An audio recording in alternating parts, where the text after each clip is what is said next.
Imagine once being the face of rebellion in the UFC, choking out Conor McGregor, lighting up press conferences with raw attitude, and walking out to roaring fans who saw you as a living legend. But in 2025, the story of Nate Diaz has taken a tragic turn. The fighter who built his name on grit and blood now lives in near silence. No fights, no headlines, no fire. His body's slowing down, his name is fading from the conversation, and the sport he helped build seems to be moving on without him. Fans are left asking, what happened to Nate Diaz? Why did the warrior vanish? And is there still time for one last stand? Before the legend turns into a memory? Nate Diaz wasn't built in a gym. He was forged in the cracked streets of Stockton, California, where gunshots rang louder than school bells, and you didn't walk the sidewalks unless you were ready to fight. Born on April 16, 1985, into a struggling Mexican-American family,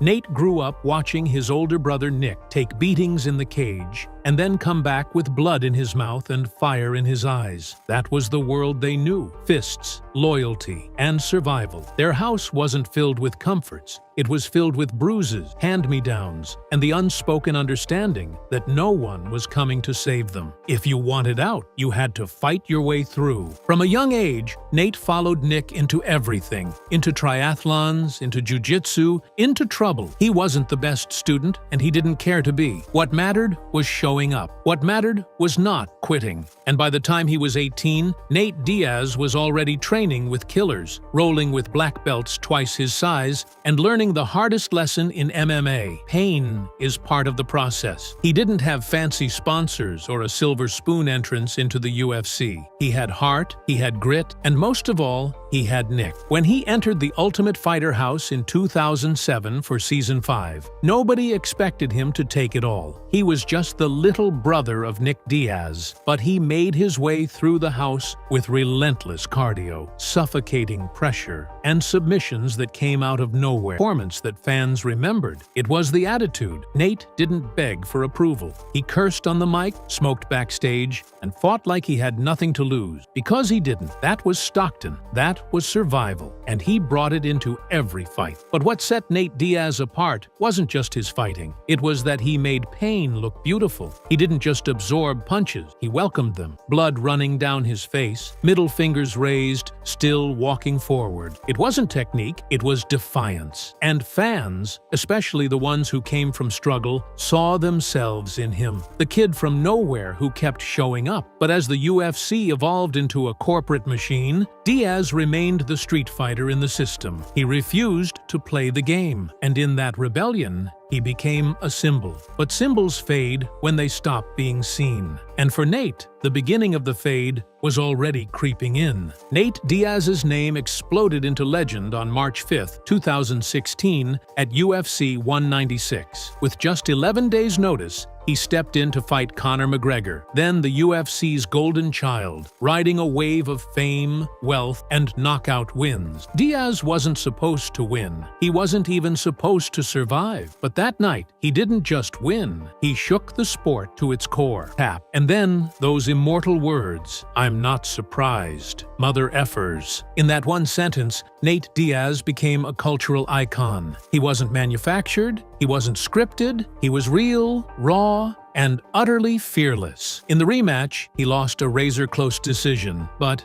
it didn't matter. The world had seen who he was. No matter the outcome, Nate Diaz brought a storm. And people paid to see it. Over the next few years, he became one of the UFC's biggest draws without ever holding a belt. That was the power of his story. He didn't need gold, he had grit. He fought killers like Michael Johnson, Gray Maynard, Donald Cerrone, Jim Miller, and Jorge Masvidal. And every time, it was war. Fans loved him because he wasn't trying to be a role model. He was trying to be himself. And in an era of rehearsed trash talk and polished branding, that made him priceless. But the war came with a cost. Diaz wasn't a protected fighter. He took damage. He wore his losses and victories on the same scarred face. And behind the scenes, the tension between him and the UFC began to grow. He wanted respect, real money, real fights. But Dana White had other priorities. The machine moved on, and Nate, true to himself, started walking away. He took long layoffs, turned down fights, demanded better contracts. Fans called it stubborn, but to Diaz, it was principle. He didn't want to be used. He didn't want to be a puppet. He wanted to be a legend on his terms. And for a while, it worked. He returned in 2019 to fight Anthony Pettis, and the arena roared like it was 2016 all over again. But there was a shadow forming. He was aging, slowing. The wars were catching up, and in the shadows of those cheers, a tragic truth was taking shape. In September 2022, Nate Diaz stepped into the UFC octagon for what would be, at the time, his last fight. The opponent was Tony Ferguson. Both men were veterans. Both men were battered from years of violence. But this was supposed to be Nate's moment, his goodbye. And it was fitting. He submitted Ferguson in the fourth round with a guillotine choke and walked out of the cage with his head high. It was a rare ending in combat sports, a legend leaving on a win. But what followed wasn't a celebration. It was a disappearance. Diaz refused to re-sign with the UFC. He didn't retire. He didn't announce a plan. He just left. No tour, no titles. Just silence. The man who had once slapped Dana White in interviews and called out the system was now gone from it entirely. And in that space, fans started to worry. Months passed. Then came news that he would step into boxing against YouTube star-turned-fighter Jake Paul. Some saw it as a money grab. Others called it a mistake. Either way, Nate fought Jake in August 2023, and he lost. It wasn't a knockout, but it wasn't competitive either. He looked slow, stiff. He threw punches, but his gas tank wasn't the same. The Diaz who used to drown opponents in cardio couldn't keep up. People said he'd never come back after that, but Nate surprised them again. In July 2024, he returned to the ring to fight Jorge Masvidal in a grudge match, one that should have happened years ago. And this time, he won. Barely. A majority decision. He threw over 700 punches, outworked Masvidal, and had flashes of his old defiant fire. But behind the victory was another painful truth. He was fighting ghosts. Not contenders, not champions. Ghosts of a past era where he still mattered most. Then the lawsuits came. He sued the boxing promotion Fanmio, claiming they stiffed him out of millions. Suddenly, the fighter who had walked away from the UFC to control his own destiny was now tangled in courts. No belt, no path, just headlines and delays. And as 2025 arrived, Nate Diaz, the rebel, the icon, the warrior, stood at a crossroads. No contract, no opponent, no answers, just silence. And fans were left asking the same question. Why did the most beloved fighter of his generation just vanish? After his narrow victory over Jorge Masvidal in 2024, Nate Diaz should have been back on top, or at least back in control. He had beaten a man who once cut him open with elbows under the UFC's lights. He had proven he could still go 10 hard rounds and survive a firefight. But instead of glory, what followed was a courtroom. The celebration never came. There was no post-fight parade, no flashy contract waiting, just a cold legal battle with a promotion that allegedly robbed him blind. Diaz filed a lawsuit against Fanmio, the promotion behind the Masvidal fight, claiming he was owed $10 million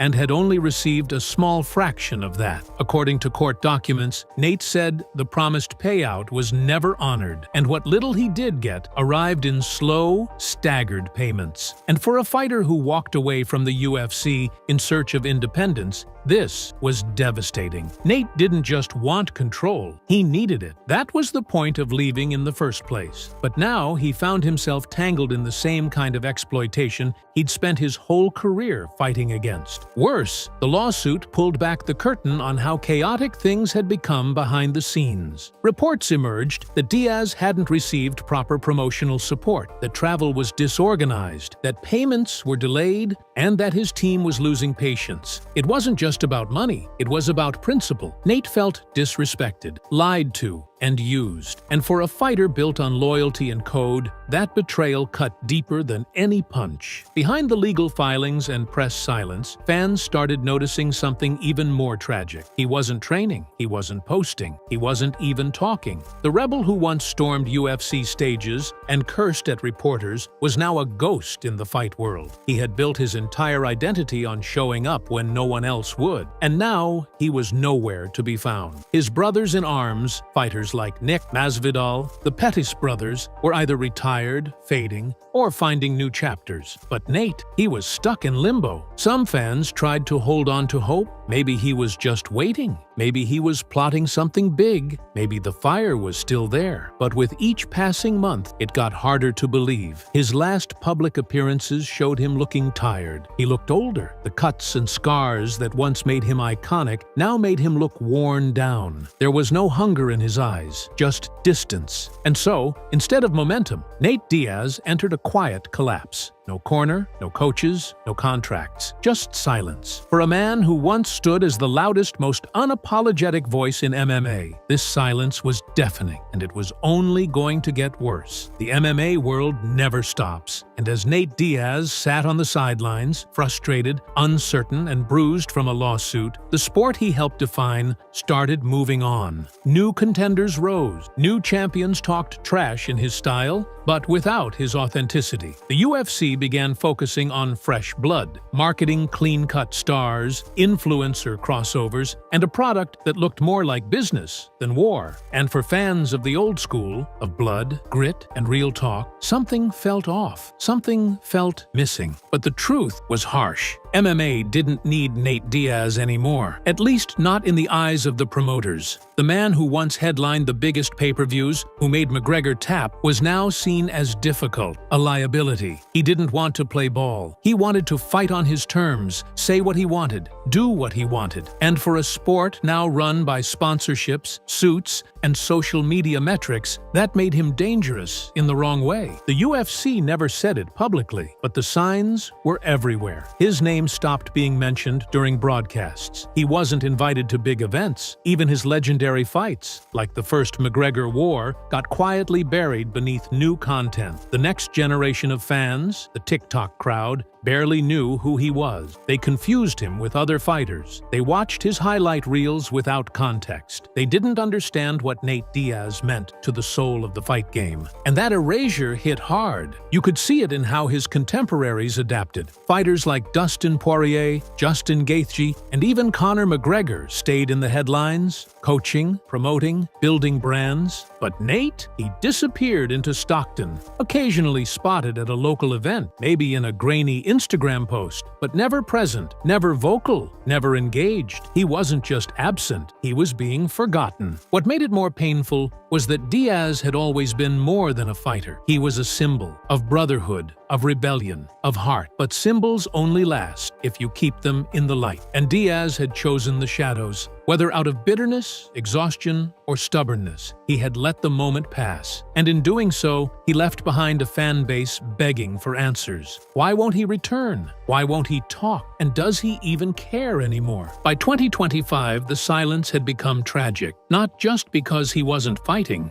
but because his absence was starting to feel permanent. And in MMA, where legends are replaced overnight, that silence can erase you entirely. As the sport moved forward, whispers began to circulate. Nate Diaz was training again. He was watching fights. He was talking to Dana White. Was it real? Was a comeback in the works? No one knew for sure. But for a brief moment in early 2025, hope returned to the fan base. Then came the headline, "Nate Diaz wants to come back, but only for gold." It was classic Diaz, not chasing a payday, chasing respect. He called out Max Holloway for the BMF belt. He teased a trilogy fight with Conor. He even hinted at going toe-to-toe with Canelo or Crawford in boxing. Huge fights, but unlikely. Fans were divided. Some cheered, others rolled their eyes. But all of them watched, because when Nate Diaz speaks, the fight world listens. But here's where the tragedy deepens. Every statement came with a catch. Nate wouldn't return unless the opponent was big enough, unless the contract was right, unless the title was on the line, unless the spotlight felt worth it. And so far, none of those boxes have been checked. Behind the tough talk was something fans hadn't seen before: hesitation,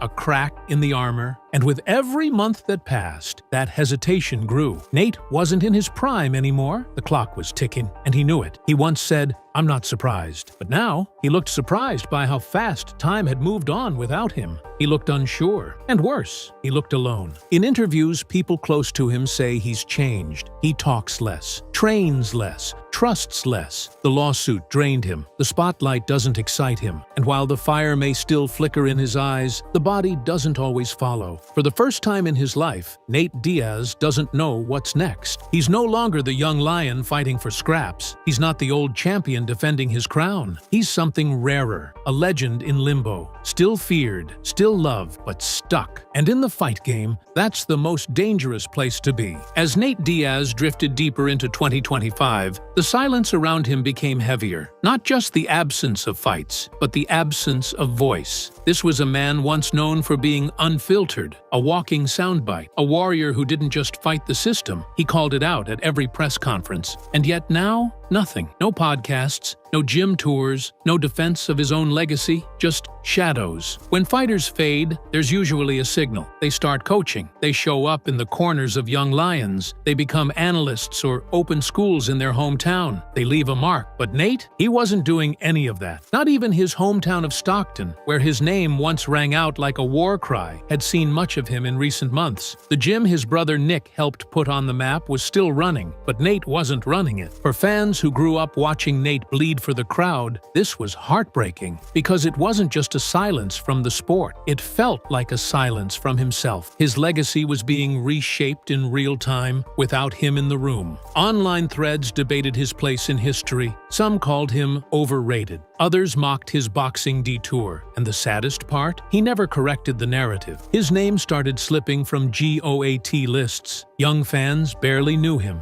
His peak became a trivia question instead of a cultural moment, and Nate let it happen. Not because he didn't care, but maybe because he cared too much. Maybe the pain of losing control over his story, his career, and his body had led him to build a wall around it all. Better to vanish than to be mocked. Better to go quiet than to beg. But silence, when it lasts too long, begins to rot. His fans, once rabid, loyal, die-hard, began to turn that loyalty into frustration. Why won't he speak? Why won't he return? Why won't he mentor the next generation? Fighters like Paddy Pimblett, Sean O'Malley, and even Ilia Topuria all took pieces of Nate's attitude, but none had his depth, his realness, his pain. The sport needed him, but he wasn't there. And that absence wasn't just personal, it was cultural. Nate Diaz wasn't just a fighter, he was a mirror for every working-class kid with a chip on their shoulder, for every scrappy underdog with nothing but fists and heart. And now that mirror was gone, and in its place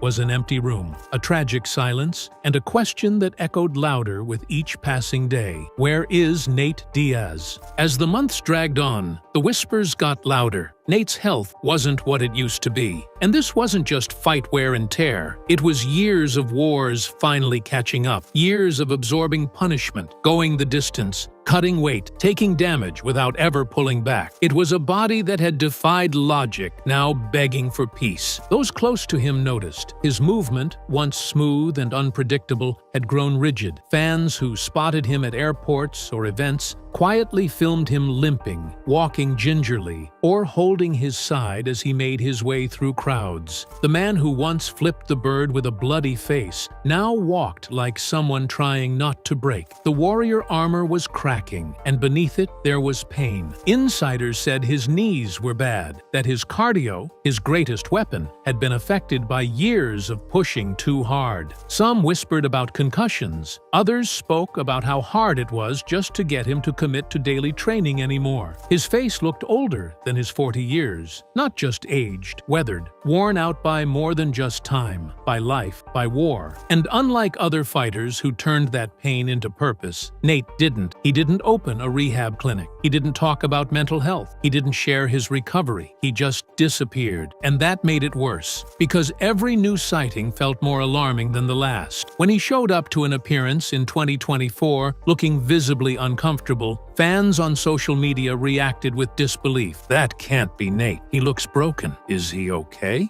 But no answers came, because Nate Diaz didn't want sympathy. He didn't want a comeback framed as pity. He wanted to be remembered as Stockton's soldier, the guy who never backed down. But the reality was this: the sport had broken him, slowly, quietly, without fanfare. And now, the fighter who once laughed through head kicks and taunted through bloodied lips could barely jog without pain. And this was the tragedy fans never wanted to see. Not the loss to McGregor, not the lawsuit, but this: watching a man who gave everything to a sport and got silence in return. No protection, no health coverage, no help, just a broken body in a quiet house, wondering where all the cheers went. Now, in 2025, Nate Diaz stands at the edge of something irreversible. His legend remains, barely. His name still sparks excitement, just not like it used to. And with each new headline about the next UFC card, his absence becomes more glaring. Fans are tired of guessing. Promoters are tired of waiting. Even the sport itself seems to have closed the door. And yet, there's still a chance.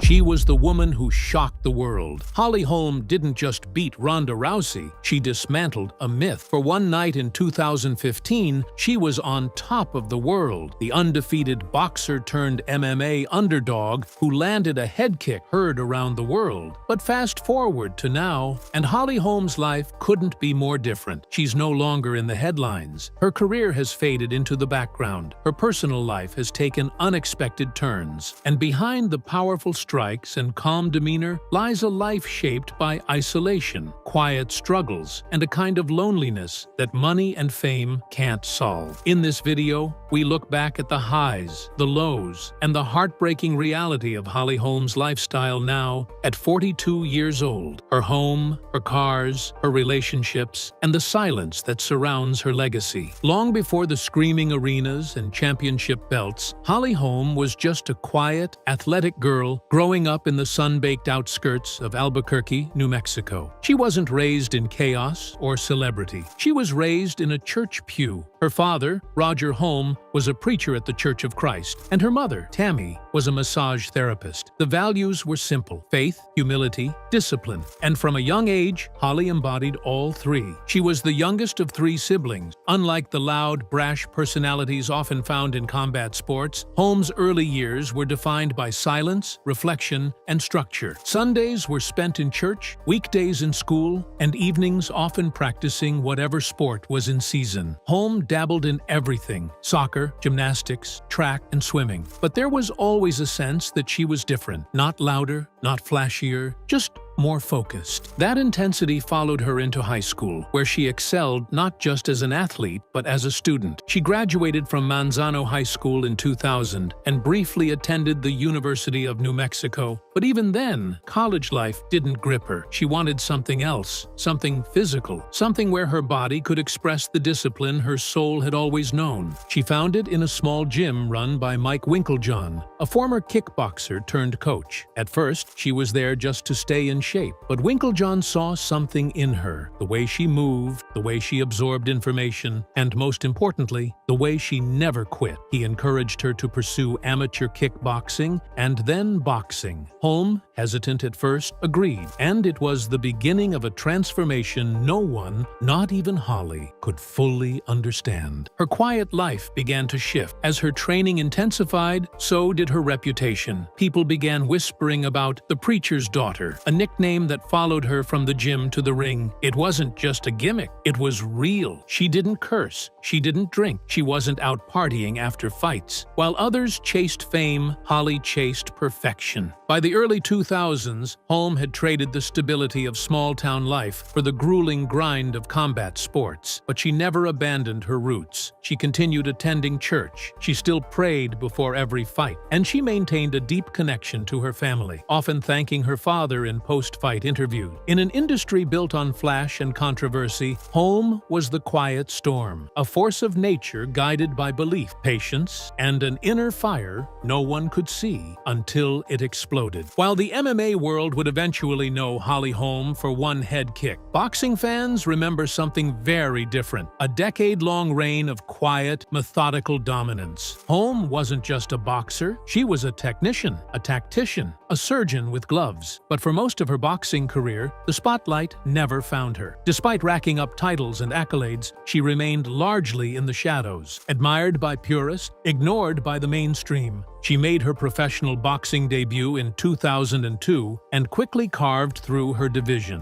What made Holm unique wasn't knockout power. She didn't have it in abundance. It was her footwork, her timing, her ability to stay calm under pressure. She'd glide across the ring, throwing combinations that didn't look devastating but added up like paper cuts. By the final round, her opponents were bruised, frustrated, and defeated. Not by one shot, but by 1,000 perfectly placed ones. Between 2005 and 2013, she won multiple world championships in 3 different weight classes: light welterweight, welterweight, and light middleweight. She fought and beat top-tier opposition like Mary Jo Sanders and Christy Martin. And yet, outside of New Mexico, few people even knew her name. She defended her belts, she sold out local arenas, but the media paid little attention. Why? Because Holm didn't fit the mold. She wasn't brash, she didn't trash talk, she wasn't flashy or loud or controversial. In a sport where headlines often matter more than hand speed, Holm's humility made her invisible. It frustrated her team.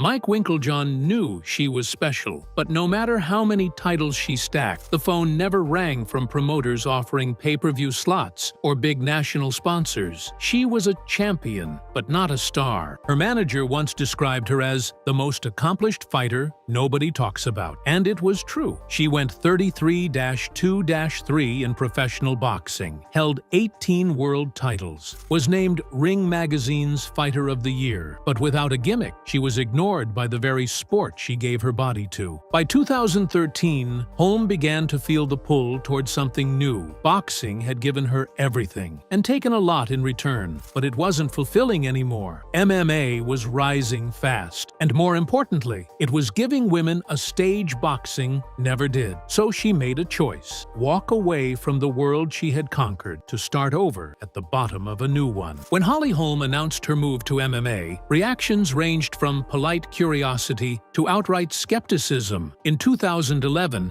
women's MMA was just beginning to find mainstream footing. Ronda Rousey was breaking barriers, but the UFC had yet to fully embrace female fighters. For Holm, it was a risky move. She was a boxing legend stepping into a world dominated by grapplers, kickboxers, and jiu-jitsu specialists. Critics were quick to dismiss her. She doesn't have a ground game. She's too old to start over. She's just a boxer trying to stay relevant. The MMA world, always hungry for fresh blood, didn't seem interested in Holm's resume. They wanted fireworks, and no one thought a quiet, methodical boxer could bring them. But Holly didn't care. She went back to basics. Every day she trained at Jackson Wink MMA Academy, one of the most elite gyms in the country. Grappling, wrestling, clinch work, submissions, she embraced it all. Her coaches praised her humility, her dedication, and her relentless work ethic. While others coasted on natural talent, Holm showed up early, stayed late, and asked questions. She was a student again. Her first few MMA fights came in smaller promotions, but the results were impressive. Holm mixed her striking with improved takedown defense and kept her opponents at bay with movement and patience. Fans started to notice. So did Dana White. By 2014, she had signed with the UFC. Her UFC debut came against Raquel Pennington in February 2015. It wasn't flashy, it wasn't dominant, but it was a win. And more importantly, it was a lesson. Holm needed time to adjust. Her next fight was another decision victory, and fans began to wonder if she truly belonged in the octagon. Then came the announcement Holly Holm would face Ronda Rousey at UFC 193 for the Women's Bantamweight Championship. It felt surreal. Rousey was the face of the sport, undefeated, untouchable, and beloved. Holm was quiet,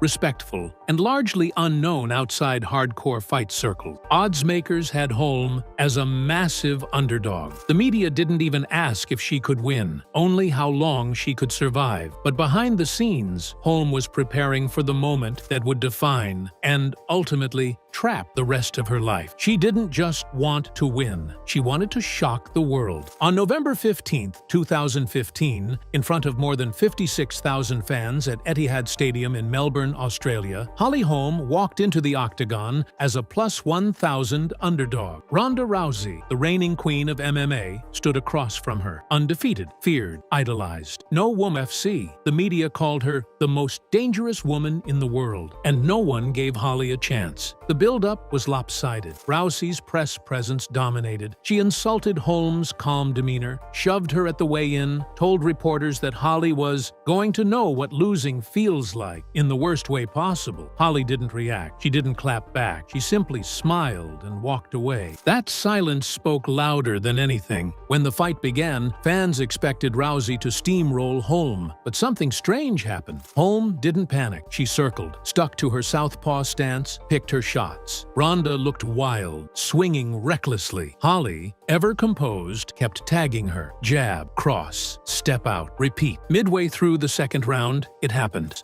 It was everything she had earned through years of hard work. But behind the scenes, the pressure started mounting. She was expected to repeat the impossible, to dominate. The spotlight that once ignored her was now blinding. Fans expected knockouts. The UFC expected pay-per-views. And Holly just wanted to stay herself. She once said in an interview, "I'm not in this to be famous. I just want to be great at what I do." But greatness, as she would soon find out, comes with a cost. After the Rousey fight, Holly Holm stood atop the MMA world, but she didn't stay there long. Her first title defense was against Miesha Tate at UFC 196 in March 2016. For 4 rounds, she dominated. Precise footwork, clean counters. Her composure never broke. But in the 5th round, Tate took her back and sunk in a rear naked choke. Holly refused to tap. She went unconscious. The belt slipped away. That loss marked the beginning of a painful slide, not just in wins and losses, but in the spotlight. Fans who once called her a hero now whispered about whether she was overrated. The same media that praised her professionalism now ignored her entirely. She had become another fallen star in a sport obsessed with whoever was winning now. Over the next few years, Holm would lose to Valentina Shevchenko, Germaine de Randamie, Chris Cyborg, and Amanda Nunes, all elite names, all in big fights. And yet, she was never outclassed. She fought valiantly. She took damage. She gave it back. But she never seemed to find her rhythm again. Each loss chipped away at the image that had once graced magazine covers. And yet, there was no scandal, no dramatic retirement speech, no viral video. Holm just kept showing up, kept training, kept fighting. Even as the world stopped watching, her coaches stood by her, praising her discipline and heart. She never missed weight, never pulled out of fights, never blamed anyone. But in the entertainment-driven machine of modern MMA, that quiet professionalism didn't sell. And without the belt, Holm became invisible again. One promoter said off the record, "Holly's just not a draw anymore." It was a brutal truth. Despite her resume, despite her legacy, Holm's name didn't generate buzz, not like Rousey's did, or Nunes. And so the UFC pushed her down the cards. Less promotion, less attention, less glory. But perhaps the most tragic part of it all, she never stopped trying. She never gave up. She never complained. She simply faded. From main events to co-mains, from sold-out arenas to half-filled ones, from the front page to the last paragraph. The woman who shocked the world was now being treated like a footnote. Even in her 40s, Holly Holm kept lacing up the gloves. While her peers retired, joined commentary booths, or chased Hollywood, Holm stayed in the gym. She continued taking fights, sometimes against top contenders, sometimes against rising names looking to build their resume off hers. She didn't duck anyone. She never asked for easy matchups, but the results and the reactions told a heartbreaking story. Her 2020 fight against Irene Aldana was a masterclass. Holm looked rejuvenated, quick, dominant, controlling every second of the match. It was the kind of performance that reminded fans of who she was. But the media coverage? Minimal. UFC didn't even promote it heavily. It aired on an ESPN Plus card tucked behind flashier names. The victories didn't bring momentum. The losses didn't spark discussion. She was existing in a space between relevance and retirement, neither celebrated nor criticized, just there. When she faced Ketlin Vieira in 2022 and lost via split decision, a decision many disagreed with, there was little outrage, few headlines, no controversy. It was just another quiet chapter in a career that had once made headlines around the world. The most painful part was that Holly Holm was still fighting well. Her conditioning remained elite. Her skills hadn't faded, but the MMA audience had. The sport had moved on fast. Fighters with louder personalities, more chaotic personal lives, and flashier highlight reels had taken over. And Holm, true to form, never changed to chase the spotlight. She didn't start beefs on Twitter. She didn't wear provocative outfits. She didn't call out champions she hadn't earned a shot at. She kept her mouth shut and her hands busy. But the sport doesn't reward dignity. It rewards noise. And Holly Holm's quiet professionalism, the very thing that made her special,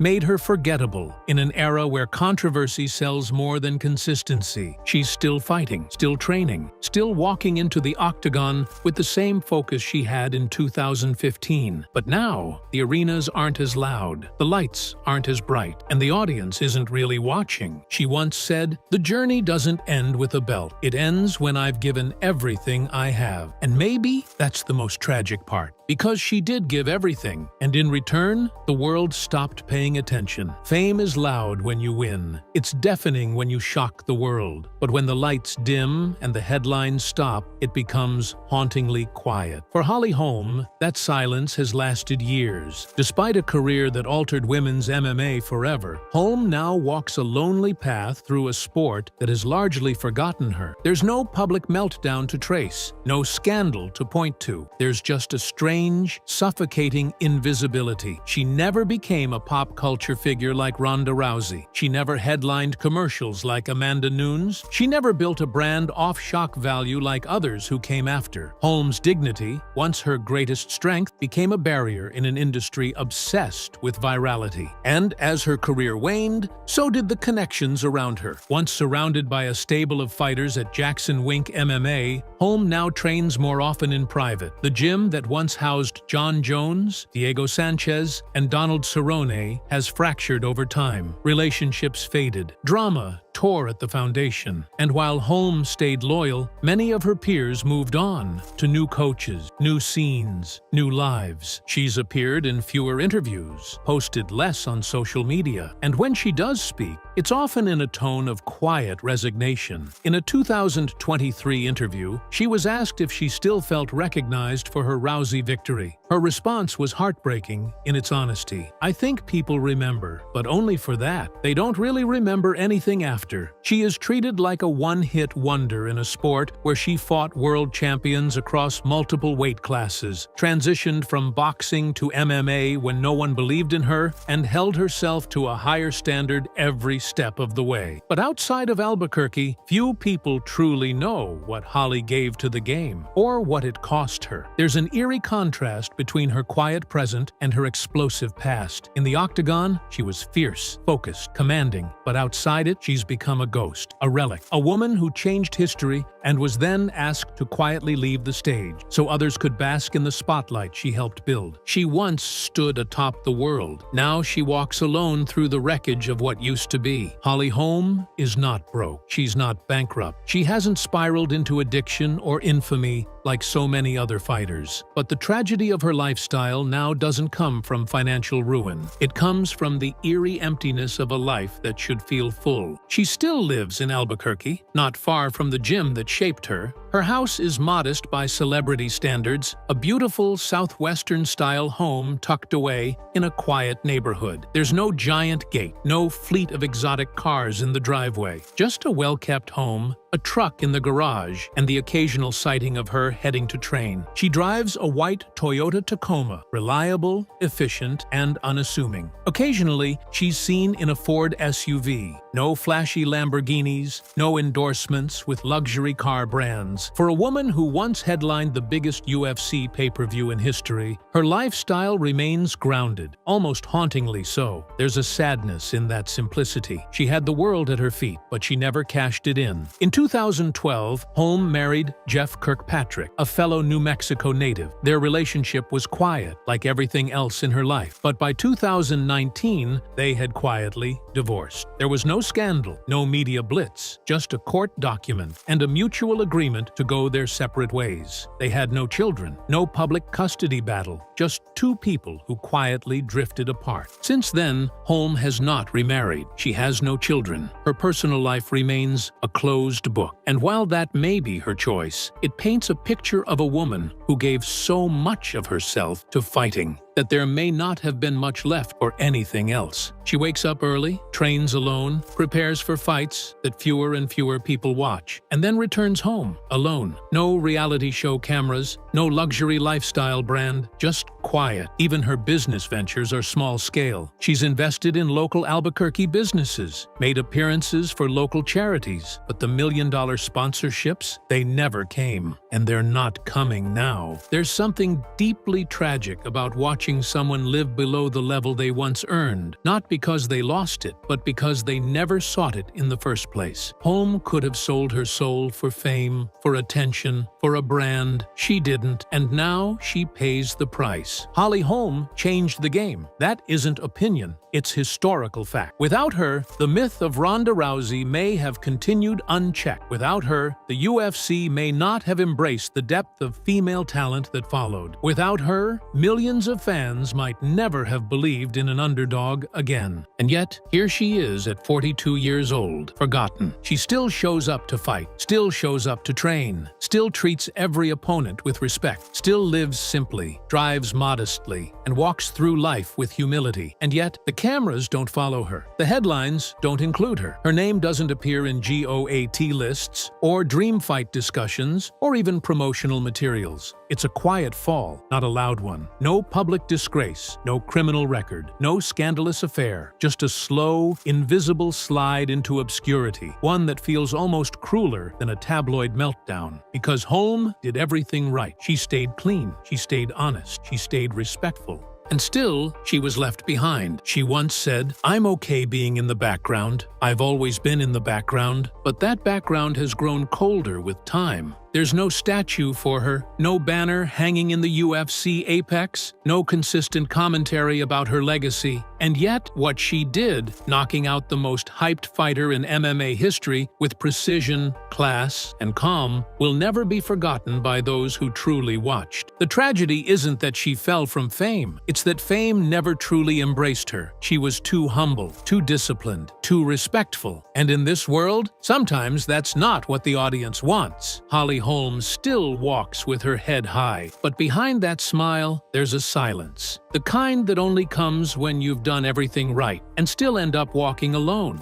She changed the face of women's sports forever, dominating Olympic judo, breaking barriers in the UFC, and headlining the WWE. But while the world saw her in the cage and on the screen, few have seen the life Ronda Rousey built when the spotlight dims. Behind the bruises and belts is a woman who turned years of grit into wealth, real estate, and peace. Today, she lives between ranches and red carpets, raising a family and embracing a more grounded life. In this video, we're peeling back the layers on Ronda Rousey's current lifestyle, from her high-end properties and powerful car collection to her motherhood journey and business ventures. She's still rowdy, but in a whole new way. Before the world knew her as the armbar queen, Ronda Rousey was just a girl struggling to speak. Born on February 1st, 1987, in Riverside, California, she came into the world fighting, literally, with the umbilical cord wrapped around her neck, resulting in a neurological neurological disorder that left her unable to form clear sentences until she was 6. Her early life was marked by constant therapy sessions and difficult adjustments, with her family even relocating to Jamestown, North Dakota, so she could receive specialized care. As she fought for her voice, life threw her another devastating blow. Her father, Ronda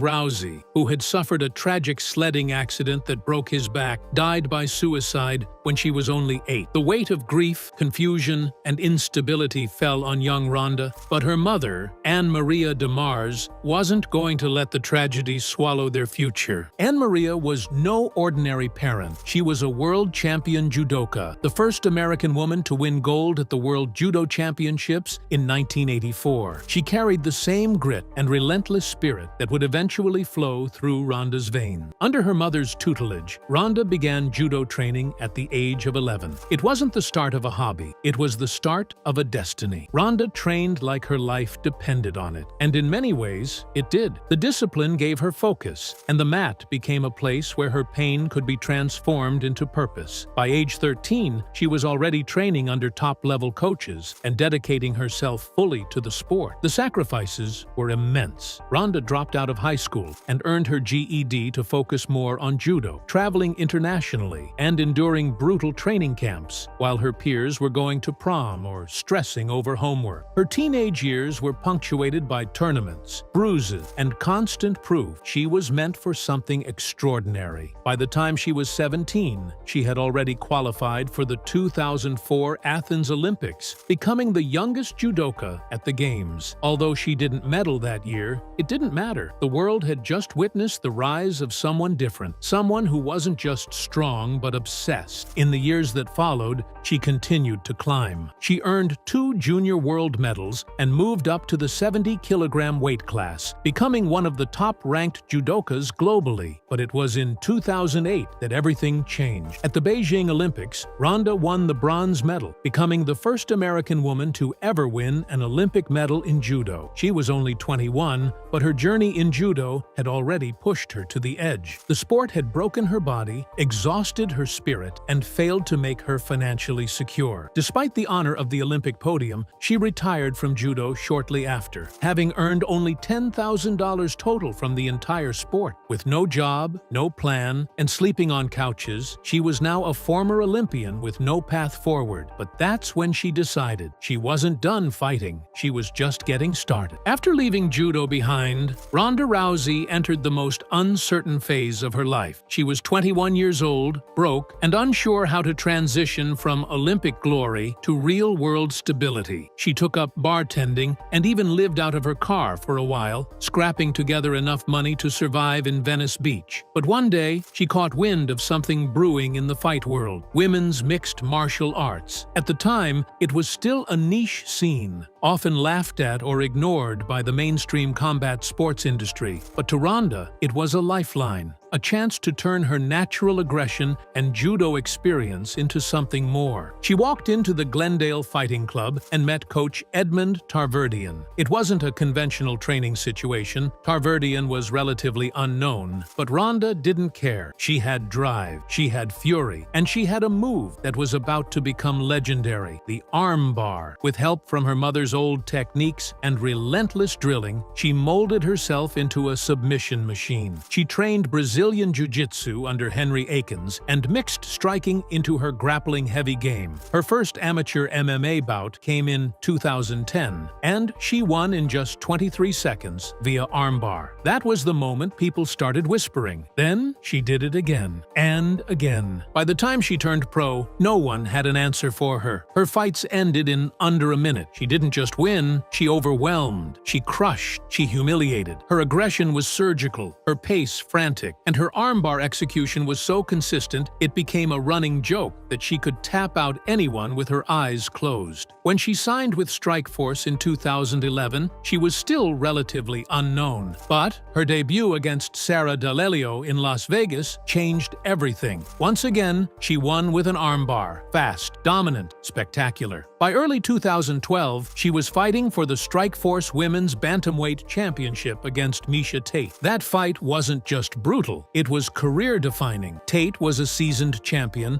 and far more experienced in MMA, but Ronda dragged her into deep waters early and, once again, applied the armbar. Even when Tate refused to tap, Ronda cranked until her arm was mangled. The referee had no choice but to stop the fight. Rousey became the Strikeforce champion and, more importantly, the face of women's MMA. Her rivalry with Tate drew headlines, and Dana White, who once famously said women would never fight in the UFC, changed his mind. In 2012, Ronda Rousey became the first woman to sign with the UFC. This wasn't just a career leap, it was a revolution. She didn't just enter the octagon, she kicked down the doors for every female fighter who would follow. Dana White built the UFC women's division around her. She was crowned the first UFC women's bantamweight champion, and her first title defense against Liz Carmouche at UFC 157 was historic. It was the first women's fight in UFC history. That night, despite nearly getting caught in a neck crank, Ronda dug deep, turned the tide, and once again won via armbar. The sport was never the same again. For the next 2 years, Ronda Rousey ruled the UFC with the same ruthless dominance she brought from judo. She wasn't just beating opponents, she was annihilating them. Her victories were so quick and devastating they bordered on surreal. Fans either loved her or hated her, but no one could deny she was electrifying. Fighters like Sarah McMahon, Kat Zingano, and Bethe Correia all stepped up to dethrone her, and they all fell in under a minute. The armbar was still lethal, but now Ronda had hands too. Against Correia, she didn't even bother with the ground. She knocked her out standing, sending her crashing down like a sack of bricks in front of her home crowd in Brazil. The message was loud and clear. This wasn't just about submissions anymore. This was a new apex predator. Mainstream fame followed. Ronda was featured on talk shows, magazine covers, and movie sets. She became a global icon. ESPN, Maxim, The Ring magazine, all put her on the front page. She was cast in The Expendables 3, Furious 7, and Entourage. Her star power transcended MMA, and the UFC leaned into her celebrity, making her the face of the brand. She was now appearing with A-listers, walking red carpets, and hosting Saturday Night Live. The girl who once couldn't speak was now a household name across the world. But success brings pressure, and pressure brings cracks. Ronda's invincibility was intoxicating, but it also blinded her. In 2015, she was scheduled to defend her title at UFC 193 in Melbourne, Australia, against former boxing champion Holly Holm. Many saw it as just another easy win. Ronda herself underestimated Holm. She didn't even bring her longtime jiu-jitsu coach to the fight. From the opening bell, things looked off. Holm danced, jabbed, and picked Ronda apart with clean footwork and counter-strikes. Rousey's face swelled. Her timing failed, and in the second round, Holm landed a head kick so vicious it sent Rousey collapsing to the canvas unconscious. The Queen was dethroned. The image of Ronda face down, knocked out cold, stunned the world. She didn't give interviews. She disappeared from public view. Months later, she admitted in a TV appearance with Ellen DeGeneres that she had suicidal thoughts after the loss. The pressure, the fame, the pedestal, it all came crashing down. She tried to return 1 year later against Amanda Nunes, but the fire was gone. Nunes destroyed her in just 48 seconds. Ronda didn't land a single punch. The UFC run that once felt immortal had ended not with a bang, but with a brutal public unraveling. And so she vanished. Ronda Rousey's house in Venice, California, isn't just a celebrity mansion. It's a sanctuary designed to shield her from the chaos she once embraced. Nestled between unassuming streets and tucked behind modern black steel gates, her home reflects a shift in her life, from public force to private protector. Purchased for nearly $5 million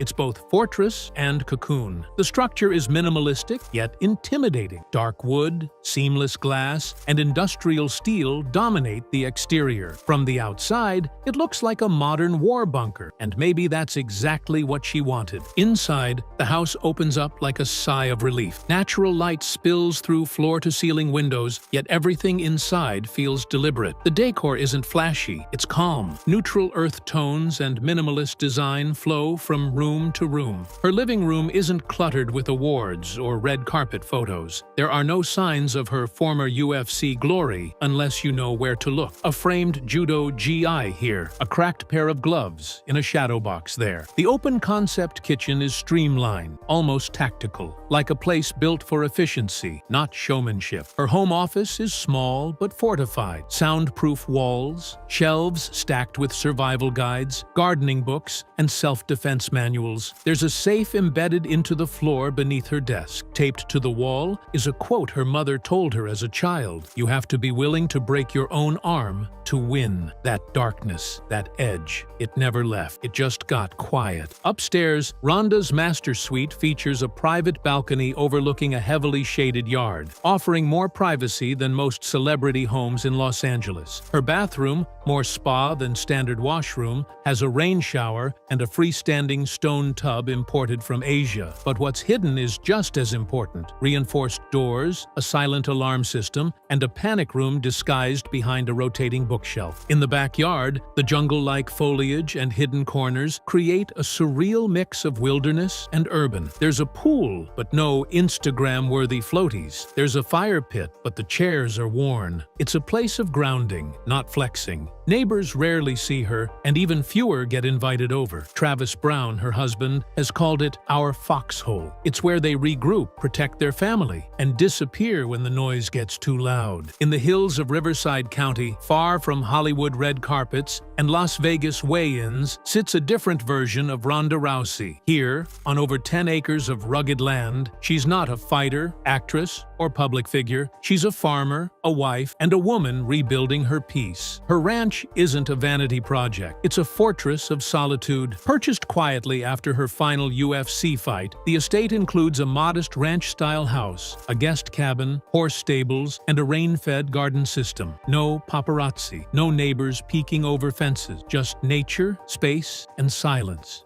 The main house is cozy but functional. It's lined with wooden beams, iron fixtures, and a stone fireplace that heats most of the home. Family photos and old judo medals hang on the walls, reminders of where she's been, not what she lost. The living room is filled with well-worn furniture and stacked books on psychology, farming, and martial arts. Her kitchen is filled with cast-iron cookware and hand-labeled jars of homemade preserves. Every corner of the home speaks to her self-sufficiency. Outside is where the transformation becomes undeniable. A dirt training circle sits near the tree line, where Ronda still drills takedowns in the early morning fog. A handmade pull-up bar hangs between two oak trees. The stables house 3 horses, all named after characters from Greek mythology. She tends to them personally, feeding, brushing, and riding at dawn. The property also has solar panels, a rainwater catchment system, and a greenhouse where she grows tomatoes, garlic, and medicinal herbs. The guest house, barely 1,000 square feet, has become a kind of retreat for fighters going through hard time. Ronda's invited young women from the wrestling world to stay, train, and regroup. Most come broken, burned out, lost, or betrayed by the industry, and she trains with them, not as a coach, but as a survivor. Sometimes people just need a place to feel human again, she once said. At night, she and Travis sit by the fire pit and talk about how far they've come and how quickly it could all disappear. The ranch isn't for show, it's for survival. Here, Ronda has reclaimed something she hadn't felt since childhood: safety. If you want to know how someone lives, look in their garage. Ronda Rousey's collection doesn't scream celebrity. It whispers history, practicality, and trauma. There are no Bugattis or customized Teslas. Her vehicles aren't statements, they're tools, symbols, and together they tell the story of a woman who's lived fast, fallen hard, and learned to stay grounded. The first thing that catches the eye is her black Cadillac Escalade. It's the vehicle she uses most. Part tank, part family hauler. It's armored, modified with upgraded shocks and off-road capability. Inside, the upholstery shows signs of wear, but it's clean and meticulously organized. Tucked in the rear compartment are GoPros, fight gloves, first aid kits, and baby gear. She's called it my mobile bunker. Next to it sits a 2016 Chevrolet Corvette Stingray. It's not brand new, but it gleams. This car isn't about transportation, it's about release. On quiet nights, she's been seen taking it on mountain runs, speeding through Angeles Crest just to hear the engine scream. It reminds me I'm still alive, she once told a friend. There's a sticker on the inside visor that reads, "Chin down, hands up." Then there's the Honda Accord. Yes, a basic, older model. Most wouldn't look twice, but Ronda's kept it since before fame. It's dinged up, the driver's side mirror is cracked, and there's a crayon drawing taped to the glove box. She drives it into town for groceries. No one suspects it's hers, and maybe that's the point. When fame gets heavy, the Accord brings her back to earth. Beside it, parked in the dirt, is a beast. A Ram 2500 pickup truck covered in dust and scratches. It's what she uses on the ranch for hauling hay, dragging fencing, and towing trailers. Inside are rope, boots, and a worn-out judo belt tied to the headrest. The bed always has something in it: feed sacks, fencing posts, or tool. There's no Bluetooth, just a static-filled radio and a cassette deck. She once told a podcast, "My garage isn't for showing off, it's for remembering." Each vehicle represents a different chapter: the glory, the loss, the rebuilding. Most celebrities curate their cars to fit their image. Ronda's collection is the opposite. It's raw, real, unfiltered, just like her story. Motherhood didn't just change Ronda Rousey's schedule, it rewired her entire existence. On September 27, 2021, she gave birth to her first child, a daughter named La'akia Makalapua Kalanipo Brown. The name, Hawaiian in origin, was chosen to honor her husband Travis Brown's roots. But to Ronda, it meant more than culture. It meant survival. After years of public humiliation, mental health struggles, and crushing expectations, motherhood gave her something she hadn't felt in a long time: pure, unfiltered purpose. In interviews, Ronda often says she didn't know how deeply she needed to be a mother until she became one. And those close to her noticed something shift. The aggression faded. The obsession with winning disappeared. Ronda, who once fought with the rage of someone trying to escape herself, was suddenly calm, focused, at peace. Her social media posts changed too. Gone were the intense training montages and defiant captions. Instead, she shared pictures of her garden, her daughter's tiny hands, and early morning coffee by the fire pit with Travis. But it hasn't been easy. Ronda's struggled with postpartum anxiety, admitting that being responsible for a life so fragile brings a level of fear no octagon could ever match. There were moments where she couldn't sleep, constantly checking on her baby's breathing. And unlike her UFC days, there was no cheering crowd to drown out the doubt, just silence and the terrifying vulnerability of being a first-time mom. Still, she embraced it like she did every challenge before. She began breastfeeding publicly, talking about it on podcasts and demystifying the postpartum body. She even trained during her pregnancy, lightly but with focus, insisting that motherhood didn't end her strength, it deepened it. "Being a mom made me realize I wasn't done fighting," she told one interviewer, "but now it's for something bigger than myself." The ranch, once a fortress, has become a sanctuary. Her daughter grows up surrounded by nature, animals, and the gentle rhythm of rural life. Ronda cooks, reads, and plays barefoot in the grass. But behind every moment of softness is a steel resolve. She's raising her daughter with the lessons her own mother taught her: discipline, resilience, and the courage to walk away from what no longer serves you. When Ronda Rousey stepped into the WWE ring in 2018, critics rolled their eyes. Another celebrity crossover. another novelty act. But what followed was something no one expected. She became one of the most dominant and polarizing forces in modern wrestling. Her UFC legacy gave her instant credibility, but it was her raw intensity, physicality, and willingness to adapt that made fans take her seriously. In her debut match at WrestleMania 34, she stole the show. Even wrestling purists couldn't deny Ronda belonged. She quickly captured the Raw Women's Championship and held it for 231 days. The girl who once couldn't speak a full sentence now cut promos in front of tens of thousands. She sold merch, headlined pay-per-views, and built storylines that blurred the line between fiction and reality. Her real-life toughness added an edge that felt authentic in an industry often built on illusion. But with fame came backlash. Hardcore wrestling fans, already skeptical, began turning on her. They booed her at events, accused her of stealing the spotlight from full-time performers. Ronda, never one to bite her tongue, responded on social media, sometimes calling out the fans directly. In one infamous live stream, she ranted, "It's all fake anyway." That moment split the fan base. Some saw it as her heel turn. Others saw it as disrespect. Behind the scenes, Ronda struggled with the rigid schedule and constant media obligations. Wrestling wasn't just about athleticism, it was a grind, a lifestyle. And for someone already scarred by the 24/7 nature of UFC fame, it became overwhelming. By the time WrestleMania 35 arrived, where she headlined the first-ever women's main event alongside Becky Lynch and Charlotte Flair, she was mentally exhausted. She lost that night, her first pinfall loss in WWE, and quietly disappeared from the ring afterward. Her return in 2022 was supposed to be triumphant, but it felt flat. The magic was gone. She wasn't the invincible force anymore. She was a new mom, a different woman. WWE booked her in strange storylines, and fan interest waned. She left again in 2023, citing burnout and frustration with creative direction. In truth, the world of wrestling didn't betray her. It mirrored the cycle she always lived through: rise, reign, rejection. Today, she rarely speaks about WWE, and if she does, it's short, focused, detached. Wrestling gave her another chapter, but not the kind she expected. Ronda Rousey doesn't walk red carpets anymore. She's not doing magazine shoots or signing brand deals. If you didn't know better, you'd think she vanished. But in truth, Ronda has never been more present. She's chosen a life of silence, not because she was silent, but because she finally has nothing left to prove. Her legacy, however, remains messy and unfinished. To one generation, she's the pioneer who changed everything. The woman who forced Dana White to create a UFC women's division. The Olympic judo medalist who made arm bars famous. The fighter who made headlines by finishing opponents in under a minute. Her dominance was once so absolute that Joe Rogan declared her the greatest fighter, man or woman, I've ever seen. She inspired millions. She made young girls believe they could be fighters too. But legacy isn't just built on victories. And Ronda's losses, both inside and outside the cage, became the defining shadow. The knockout by Holm, the breakdown, the Amanda Nunes disaster, the cold rejection from fans, the messy WWE exit, the bitter interviews where she sounded more guarded than passionate. Each piece carved a more complicated truth. Ronda was great, but she was also human, and the world wasn't ready for that combination. In recent years, Ronda has been erased from some narratives. The UFC no longer heavily promotes her history. New stars have taken the spotlight, and in documentaries, her name is often a footnote to broader stories. She's not on talk shows. She's not at award shows. But ask any woman who's ever stepped into an MMA cage or stood on a judo mat, and they'll tell you there's no Amanda Nunes without Ronda, no Zhang Weili, no Valentina Shevchenko. She was the spark, the earthquake, the tipping point, and still she carries on. She wakes up before dawn, feeds her animals, trains with no cameras, and watches her daughter grow. She has a quiet marriage, a strong body, a grounded spirit. When asked if she'll ever return to fighting, she simply says, "I fight every day, just not in public." Maybe that's the final lesson in Ronda Rousey's story, that greatness isn't about lasting fame, it's about impact. And even though the world moved on, the echoes of what she did still ring through every octagon and every little girl who throws her first punch.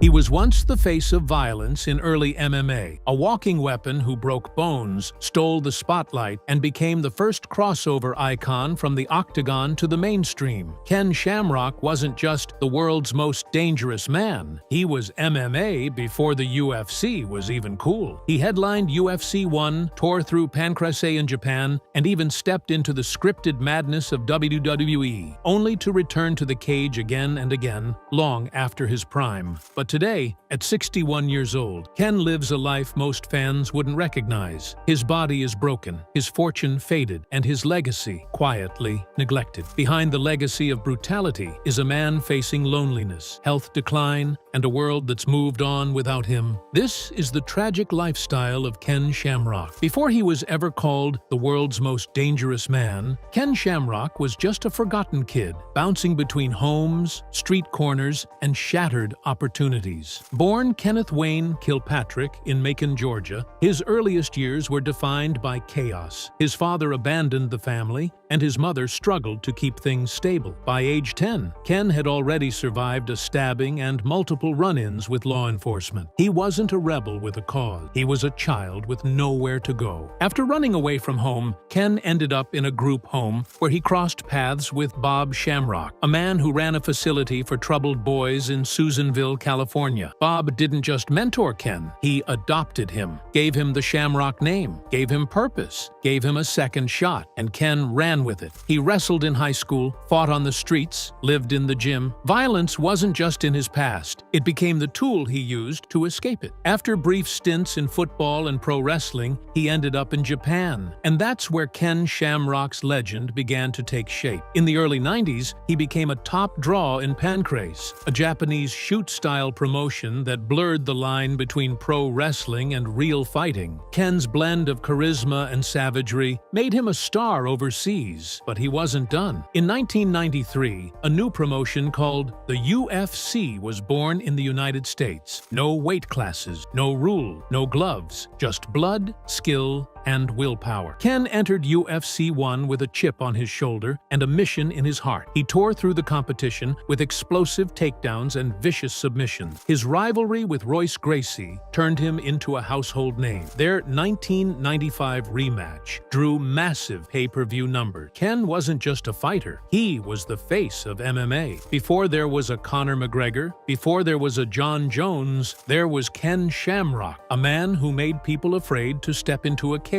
But what goes up must come down. And for Ken, the higher he climbed, the harder the eventual crash would hit. The violence that made Ken Shamrock a superstar also broke his body beyond recognition. Every suplex, every takedown, every brutal toe-to-toe brawl chipped away at him. And long after the cameras stopped rolling, Ken was still carrying those injuries in silence. By the late 2000s, his body had already become a roadmap of surgeries and scar tissue, reconstructed knees, fused vertebrae, torn ligaments. Shamrock wasn't just fighting opponents, he was fighting his own anatomy. Whispers from within the fight community began to swirl. Ken's inner circle knew he was living in near-constant pain. Some said he was dependent on painkillers to get through the day, even when the cameras weren't on. Others claimed he needed shots just to be able to walk out to the cage for late career fights, and you could see it on his face. The stiffness, the wear, the subtle winces. The man who once pounded his chest and screamed into the void was now moving like a shattered machine still trying to roar. Even after losing several fights in devastating fashion, being knocked out by Tito Ortiz multiple times, or suffering embarrassing defeats in regional promotions, Ken kept returning to the cage. Why? Money, pride, addiction to the spotlight, maybe all of the above. But the results were the same. Another injury, another check, another piece of his legacy chipped away. It wasn't just his body that was failing. Critics started questioning why any promotion would book a man so clearly beyond his prime. Athletic commissions hesitated. Fans, once rabid for Shamrock's return, began posting, "Please retire," under every fight announcement. The same fans who once chanted his name now pitied him. But to understand why Ken couldn't stop fighting, you had to understand what it meant to him. Fighting wasn't just a job, it was identity. It was survival. He had no college degree, no backup plan. He had fists, pain tolerance, and a name that still meant something in fading light. Even as the checks got smaller and the bruises got deeper, Ken Shamrock couldn't let go. And so, the man who once walked into the cage as a lion was now limping out of it like a ghost, chasing something he'd never catch again. While the UFC made Ken famous among fight fans, it was WWE that introduced him to the world. When Shamrock stepped into the squared circle in 1997, he brought real legitimacy. Audiences didn't just believe he was dangerous, they knew it. He'd been in real fights, bled real blood, and snapped real bones. And suddenly, he was facing off with The Rock, Stone Cold Steve Austin, and The Undertaker during wrestling's most explosive era. He became the Intercontinental Champion, won King of the Ring, headlined pay-per-views, and his intensity made him a standout. No gimmick was needed. Ken was the gimmick. The wide eyes, the red face, the unhinged rage. Fans loved it. Vince McMahon saw dollar signs, but just as quickly as he arrived, Ken left. By 1999, with WWE reaching mainstream heights, Shamrock walked away from wrestling and back into the cage. To this day, fans ask, why? Why leave right as WWE entered its golden age? Why not stay, protect your body, and rake in millions on a part-time schedule? Ken's own interviews have hinted at regret. He believed he had more to prove in MMA. He wanted to finish what he started. But what he walked into wasn't the UFC of 1993. It was a new, younger, more dangerous fight world. Fighters were faster, promotions were more ruthless, and the paychecks? Nowhere near what WWE could have offered him. Shamrock has admitted in later years that financially, the WWE exit might have been the wrong move. As guys like Brock Lesnar and Batista went on to build empires through wrestling and Hollywood, Ken was fighting in casinos, local arenas, and overseas events for a fraction of the pay. Some nights, he walked away with more injuries than cash. It wasn't just about money, it was about legacy, and Ken believed his would be forged in blood, not scripts. But in chasing respect, he lost the comfort, the longevity, the cultural relevance. In 2025, people still talk about The Rock's wrestling promos and Stone Cold's stunners, but Ken Shamrock's WWE career? Barely a footnote. And for a man who once towered over both the cage and the ring, that might be the most painful loss of all. While Ken Shamrock was known for his fists in the ring, behind closed doors, some of his most painful battles were fought at the dinner table, especially with his adopted brother, Frank Shamrock. To fans, they were MMA royalty, two brothers forged by the same father, Bob Shamrock, who ran a boys' home for troubled youth. But what began as a bond formed in survival eventually cracked into bitterness, silence, and betrayal. Frank was taken in by Bob Shamrock just like Ken. But Frank's journey into MMA wasn't one of rivalry at first. It was one of inspiration. He looked up to Ken, followed him into Pancrase, followed him into the UFC, and for a while, they shared the same dream. But their relationship was never truly warm. Frank has said in interviews that Ken bullied him growing up, calling him weak, putting him through fights he didn't ask for. Ken, on the other hand, often dismissed Frank's complaints as exaggerations. Tough love, misunderstood. But things exploded publicly in the early 2000s when Frank began taking open shots at Ken's legacy. He accused his brother of being selfish, of trying to control him, of refusing to train him or guide him during his rise. Ken fired back, calling Frank a traitor, a liar, someone who turned his back on the family that raised him. And then the war spilled into interviews, documentaries, and media appearances. Fans expected a legendary Shamrock versus Shamrock bout to settle things, but it never happened. Not because they didn't want it, but because, deep down, they couldn't speak to each other, let alone fight. In one heartbreaking interview, Frank said, "Ken hasn't returned my calls in 10 years. I don't even know if I'd recognize his voice." At Bob Shamrock's funeral in 2010, the tension reached its peak. Frank claimed he wasn't allowed to attend. Ken claimed Frank never made the effort. The two men stood on opposite ends of their father's memory, both hurting, both angry and both unwilling to extend a hand. Years later, Frank would appear on Joe Rogan's podcast, saying Ken had blocked him from every phone, every email. "We're strangers now," he admitted. Ken rarely responds, but when he does, the words are cold. He walked away. That's all there is. Today, at 61, Ken lives a quiet life with little family around him. He has children, but even those relationships seem kept out of the public eye. And the brotherhood that once could have been legendary, two kings of the cage under one roof, is now just a painful reminder that some fights don't end with a handshake. They end in silence. For a man who once headlined pay-per-views and brought in six-figure fight purses, Ken Shamrock's post-career financial reality is a sobering reminder of how fast the money can disappear. Despite earning millions across UFC, Pride, WWE, and smaller promotions, Ken has faced years of financial uncertainty, lawsuits, and business ventures that fizzled faster than they formed. It began in the late 2000s when rumors began circulating that Shamrock had been shortchanged by fight promoters. In 2008, he sued Zuffa, the parent company of the UFC, claiming breach of contract. Ken argued that he was owed fights, money, and respect. The UFC responded with fury, not only denying the claims but also countersuing for court costs. In the end, Ken lost the case. And worse, he was slapped with having to pay the UFC's legal fees, a devastating financial blow. Then came the tax problems. By the early 2010s, Shamrock was reportedly behind on several payments to the IRS. Though he's never confirmed the exact figure, insiders claimed the number could have been in the hundreds of thousands. It was around this time that fans noticed Ken appearing at small venues, signing autographs at county fairs, wrestling on independent shows for a few $1,000s, or headlining underground MMA events, far from the bright lights he once knew. He even ventured into bare-knuckle promotions, including his own, Valor Bare Knuckle. It was supposed to be a comeback of sorts, not for fighting, but for promoting. A new wave of no-glove combat under the leadership of a legend. But the venture flopped. Poor marketing, low viewership, and internal disagreements led to the event being a one-and-done. Ken disappeared from the company shortly after. He's taken acting gigs, motivational speaking jobs, and odd appearances, but nothing stable has ever lasted. Even his autobiography, Inside the Lion's Den, though praised by hardcore fans, failed to become a commercial hit, and his podcast attempts fizzled out after a few episodes. Ken has occasionally spoken about money on podcasts, always vaguely, always deflecting. "I'm good," he says. "I live within my means." But others close to him suggest a different picture. A man who once had the world in his fists, now balancing bills like the rest of us. And perhaps the saddest part, he's not alone in this. Many fighters from his era, pioneers who built the sport, now live in obscurity, with no pensions, no royalties, and no safety net. Ken Shamrock is just the loudest example of how brutal the fight game can be. Long after the final bell, there was a time when Ken Shamrock's name could sell out arenas, break pay-per-view records, and send chills down an opponent's spine. But in 2025, the MMA world seems to have quietly moved on, leaving the man who helped build it out of the conversation. While newer stars are celebrated with documentaries, tributes, and Hall of Fame ceremonies, Ken's legacy is slowly and almost deliberately being erased from history. When the UFC inducted fighters into its Hall of Fame over the years, names like Royce Gracie, Randy Couture, and Chuck Liddell were honored with applause and retrospective videos. But Ken, he's been noticeably absent from the spotlight. Though he was inducted into the UFC Hall of Fame back in 2003 under the Pioneer Wing, there was no grand ceremony, no viral video package, no emotional speech, just a quiet footnote for a man who headlined the very first UFC. Dana White rarely mentions Shamrock, and when he does, it's often with tension. Their feud goes back decades. Ken has criticized the UFC for how it treats older fighters, for how it monetized violence while discarding the pioneers. Dana, in turn, has accused Ken of being difficult, litigious, and out of touch. The result? A cold war of silence. Ken's not invited to UFC press events. He's not shown in modern promos. Even when the company revisits the early days of the sport, his face is often blurred in the background, his contributions barely acknowledged. YouTube compilations compilations of UFC legends often skip over him. New fans ask, who's Ken Shamrock? Unaware that, without him, the sport might not have made it to 2025 at all. His attempts to stay relevant, from the short-lived bare-knuckle league to podcast appearances, haven't been enough to reignite interest. His social media presence is minimal. He rarely trends, and even his rare interviews, often posted on small YouTube channels, pull in only a few thousand views. It's not that Ken Shamrock stopped being a legend, it's that the world stopped calling him one. And as he sits in his modest home at 61, far from the roars of arenas he once ruled, that silence must be louder than any crowd. Behind Ken Shamrock's determined stare and aging muscle mass lies a quieter enemy, one far more brutal than any opponent he ever faced in the cage: the irreversible wear of time, trauma, and chronic injury. At 61 years old, Ken no longer trains the way he once did. Gone are the days of early morning sparring, endless road work, and adrenaline-fueled weight cuts. What remains is a body held together by steel plates, surgical screws, and pure willpower. In recent years, fans and reporters alike have noticed the changes. In interviews, Ken's voice sometimes trembles, not with emotion, but with uncertainty. Words are occasionally lost mid-thought. He'll pause, reframe, struggle to articulate what once flowed like a fight plan. It's subtle, but for those who've followed him for decades, it's a haunting sign. Behind those long silences may be the early signs of something worse: CTE, chronic traumatic encephalopathy, the condition that has devastated so many in the combat sports world. Though never officially diagnosed, Ken has hinted at its symptoms. In one podcast, he admitted, "There's gaps. Sometimes I forget entire weeks, names, faces. You start to wonder, how much did I give to this sport?" That kind of confession isn't uncommon among MMA veterans. But for Ken, who made a name as a warrior immune to pain, admitting weakness is a foreign language. Physically, the damage is more visible. He moves stiffly, his gait is labored, his shoulders slump slightly. Public appearances show a man still proud, but clearly suffering. The once ripped physique is softened by age, but beneath it are surgeries upon surgeries. Reconstructed ACLs, hip issues, torn rotator cuffs. Even his hands, once weapons of destruction, are now visibly swollen and deformed, reminders of every punch ever thrown and taken. Ken has never made excuses. In fact, he's downplayed the toll. "You fight, you get hurt. That's the deal," he once said. But those close to him, including former teammates, have expressed concerns. "Ken's a machine, but even machines break down," said one former cornerman. "He needs to stop pushing himself like he's 30. He's not. He's also battled depression, another specter often seen in fighters long after the applause fades. While never openly admitting to deep mental health struggles, there's a clear shift in tone from his younger days. In older clips, Ken spoke about conquering the world. In newer ones, he talks about peace, about being forgotten, and about letting go of the past. But perhaps the hardest pill to swallow is this: Ken Shamrock, the lion of early MMA, is slowly becoming just another cautionary tale, a legend who sacrificed his mind and body for a sport that has since left him behind and never looked back. For a fighter like Ken Shamrock, relevance wasn't just a perk, it was a drug. It filled arenas, paid the bills, and made the pain worth it. And as that spotlight dimmed, Ken did what many legends do. He tried to chase it back, but the chase hasn't been kind. One of his most publicized attempts was the creation of Valor Bare Knuckle in 2019. He promised brutal authenticity, old-school showdowns, and a platform for fighters who still had something left to prove. The concept was solid. The promotion, not so much. The inaugural event debuted with low viewership numbers, subpar production quality, and confusion around fighter safety. Despite Ken's best efforts, it never took off. The hype faded within months, and Valor Bare Knuckle was dead before it ever truly began. Ken quietly distanced himself from the brand, and the MMA world barely noticed. Desperate to stay in the conversation, Ken turned to professional wrestling once more. In 2020, he returned to Impact Wrestling, nearly 2 decades since his WWE day. The return was promoted as a legend coming home, but the matches told a different story. His movement was stilted, his timing was off. He tried his best, pulling off impressive physicality for a man in his late 50s, but the wear and tear was evident. Fans applauded out of nostalgia more than excitement. One reviewer even wrote, "Ken looked like a warrior, trapped in a body that betrayed him." He also experimented with a podcast called World's Most Dangerous Podcast. While the name carried brand recognition, the show struggled to find an audience. Topics ranged from fight breakdowns to motivational insights, but without the production value or reach of major platforms, it never found traction. After a short run, the uploads stopped altogether. Then came the influencer circuit, appearing on smaller YouTube channels, giving Zoom interviews to upstart MMA pages, and joining autograph signings at minor conventions. Photos would surface of Ken in folding chairs, surrounded by retro fight posters, giving a smile to every fan who still remembered him. But the look in his eyes often said something else. Not sadness, not shame, just fatigue. A man still pushing, still promoting, still hustling. For what? There was no major brand deal, no ESPN documentary, no Hall of Fame redemption arc. Ken Shamrock was doing it all himself, with no team, no big machine behind him, just grit and the hope that someone, somewhere, still cared. And the truth? Some still do. Hardcore fans rewatch his old fights. Comment threads light up with, "He deserves better." But that admiration doesn't translate to bookings, dollars, or legacy restoration. It's just whispers in the dark. Ken Shamrock keeps trying, but the world keeps scrolling. In the quiet aftermath of a life spent breaking men, Ken Shamrock now lives in near isolation. Not a hermit, not a recluse, but a man separated from the world that once roared his name. No major TV appearances, no biopic, no national recognition for what he helped build. He's alive, yes, but to most of the fight world, he's become invisible. His social media presence is minimal, his interviews are sporadic, and when he does speak, it's rarely about the future, it's about the past. A past filled with pain, glory, and what-ifs. What if he had stayed in WWE? What if the UFC had honored him the way they did others? What if he and Frank had reconciled? What if he had walked away before his body gave out? He owns a modest home, rarely posts photos of family, and avoids the glitz of red carpets or celebrity MMA events. Occasionally, someone will tag him in an old highlight clip, and occasionally, he'll respond. But more often than not, he stays silent, watching, remembering. He's spoken before about the feeling of being discarded. This sport, it uses you up, then it finds someone younger, faster, flashier, and that's it. You're done. It's a sobering reality that echoes in the lives of many early UFC fighters. They bled to make the sport what it is, but there's no retirement plan for gladiators. There's tragedy in his legacy, not because he failed, but because the world refuses to celebrate him. He was the crossover, the star, the man who brought legitimacy to MMA and pulled it into pop culture's spotlight. And now, at 61, he's a man with a legendary resume and nowhere to go. In the end, Ken Shamrock's story isn't just about broken bones or fame lost. It's about what happens when the fight is all you've ever known, and suddenly the fight is over, and no one tells you what to do next.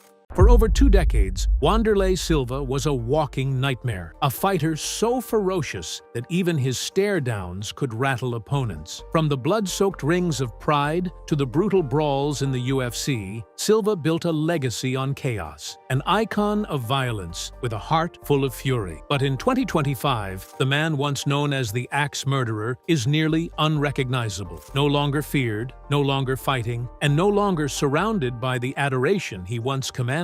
His body is broken, his mind seems scattered, and his life is a haunting reflection of what happens when war never really ends. This is not just a story of retirement. This is the unraveling of a warrior who gave everything to the fight, and now has nothing left to fight for. Wanderlei Silva was once the scariest man in MMA. The tattoos, the stare-downs, The berserker rage inside the ring. It wasn't just a gimmick, it was real. From the early days in Pride to brutal wars in the UFC, Wanderlei didn't just fight, he hunted. With over 50 professional fights, most of them ending in chaos, Silva became a symbol of violence in its purest sporting form. But in 2025, the man once known as the Axe Murderer lives a life so distant from that glory, it's hard to believe it's the same person. His social media pages are barren. His health is visibly deteriorating, and for longtime fans, the question is no longer, what happened to Wanderlei Silva? It's, is there anything left of him at all? Wanderlei's career spanned decades, continents, and organizations. He built his legend in Japan's PRIDE Fighting Championships during the early 2000s. There, he fought with reckless aggression, beating names like Kazushi Sakuraba, Quinton Jackson, and Hidehiko Yoshida in blood-soaked battles that looked more like street fights than sport. But every swing, every elbow, every stomp, it all added up. When Pride collapsed, Silva transitioned to the UFC, but the wars had already taken their toll. The man who once terrified opponents was now getting knocked out, and by the time he left the UFC and later dabbled in Bellator, most knew the fire was fading. Silva's final fights weren't the graceful decline of a warrior easing into retirement. They were painful to watch. He looked slower, stiffer, and more unsure of himself, yet he kept pushing, driven by something that fans couldn't understand. Maybe it was the love of combat. Maybe it was the need for relevance. Or maybe, like so many greats, he didn't know how to stop. The last time Silva fought was in 2018, but it never felt like a real goodbye. He disappeared, reappeared for an exhibition here, an interview there, always hinting at a comeback that never materialized. And in the silence that followed, something darker seemed to emerge. A man trapped by his past, unable to let go. In recent years, those close to Wanderlei Silva have spoken quietly but seriously about his health. While Silva himself has always been tight-lipped, interviews from 2021 and 2022 hinted at something more troubling than just the aches and pains of age. The word most often whispered behind closed doors: CTE, chronic traumatic encephalopathy. It's the condition haunting combat sports, a degenerative brain disease linked to repeated head trauma. CTE doesn't show up immediately. It sneaks in slowly. It steals memory,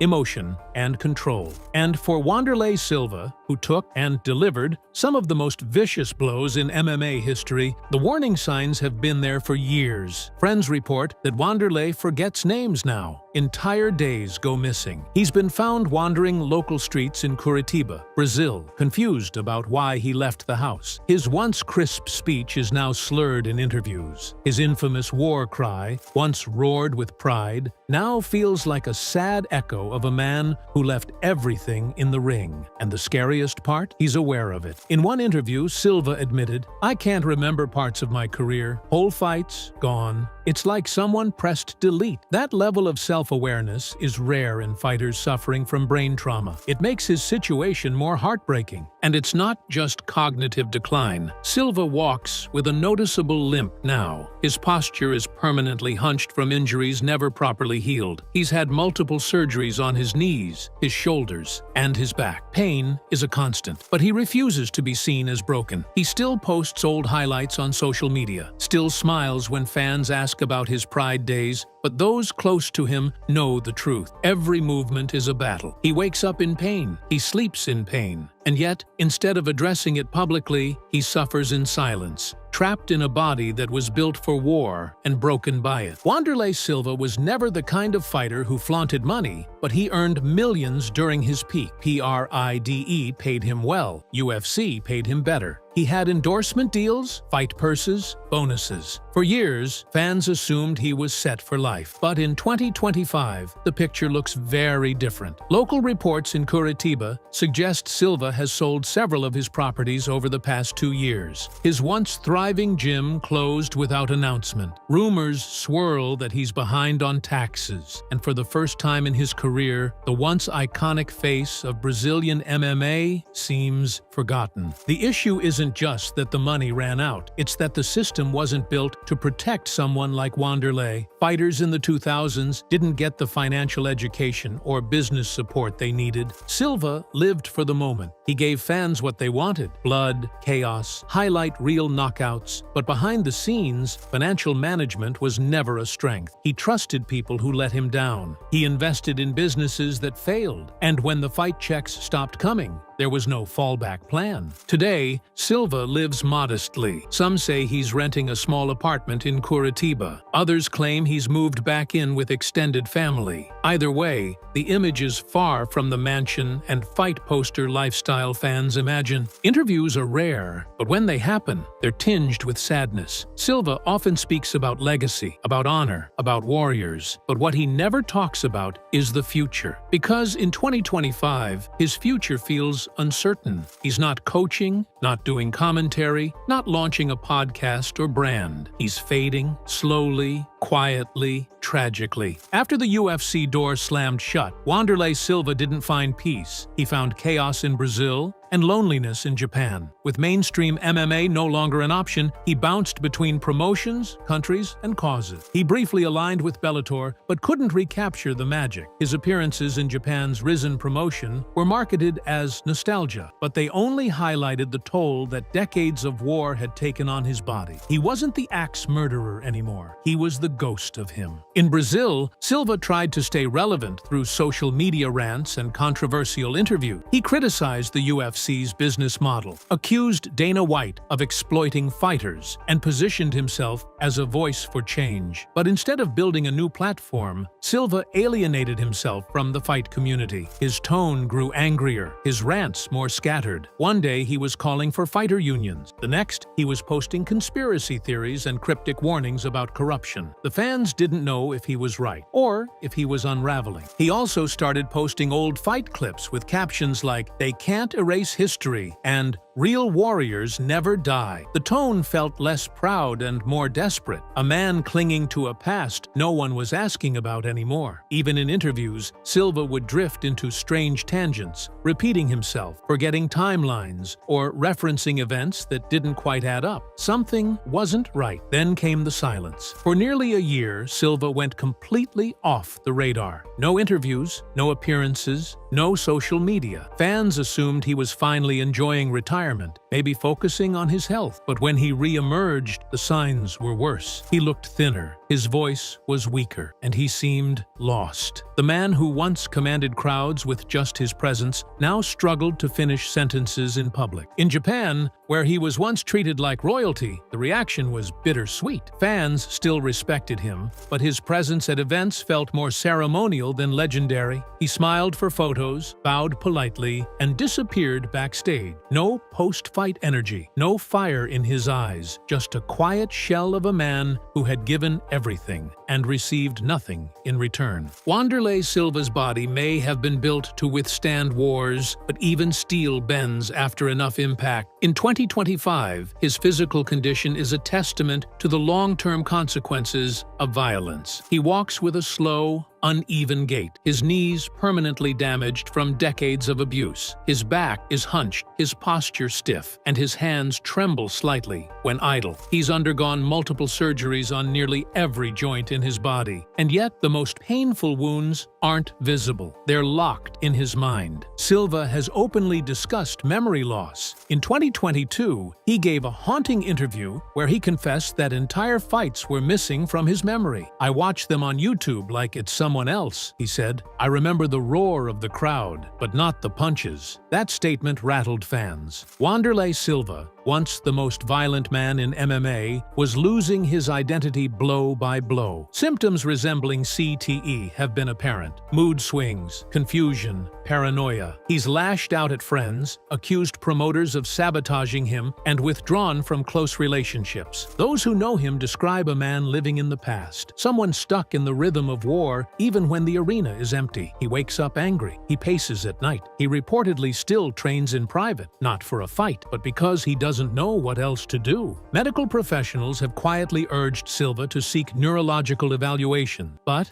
he's refused. His pride, so vital in his prime, won't allow it. Admitting weakness is not in his DNA. But the people around him know the truth. His short-term memory is fading. He repeats himself often. Sometimes he gets lost in Curitiba, needing help to find his way home. The man who once tore through opponents with unrelenting focus now forgets what day it is. Worst of all, Silva still believes he has one more fight left. He talks about comebacks that will never happen. He says things like, "One more for the fans," or "I'll retire on my terms," but his body can't handle it. His brain has already paid the price, and deep down, even he must know there's no fight left, only echoes of the roar he once commanded. In 2025, Wanderlei Silva lives in isolation, both physically and emotionally. His home in Curitiba has become more like a fortress than a refuge. Neighbors rarely see him. When they do, he's alone. No entourage, no training partners, just Silva, moving slowly, wearing a hoodie and sunglasses even on cloudy days. For someone who was once the center of attention in every room,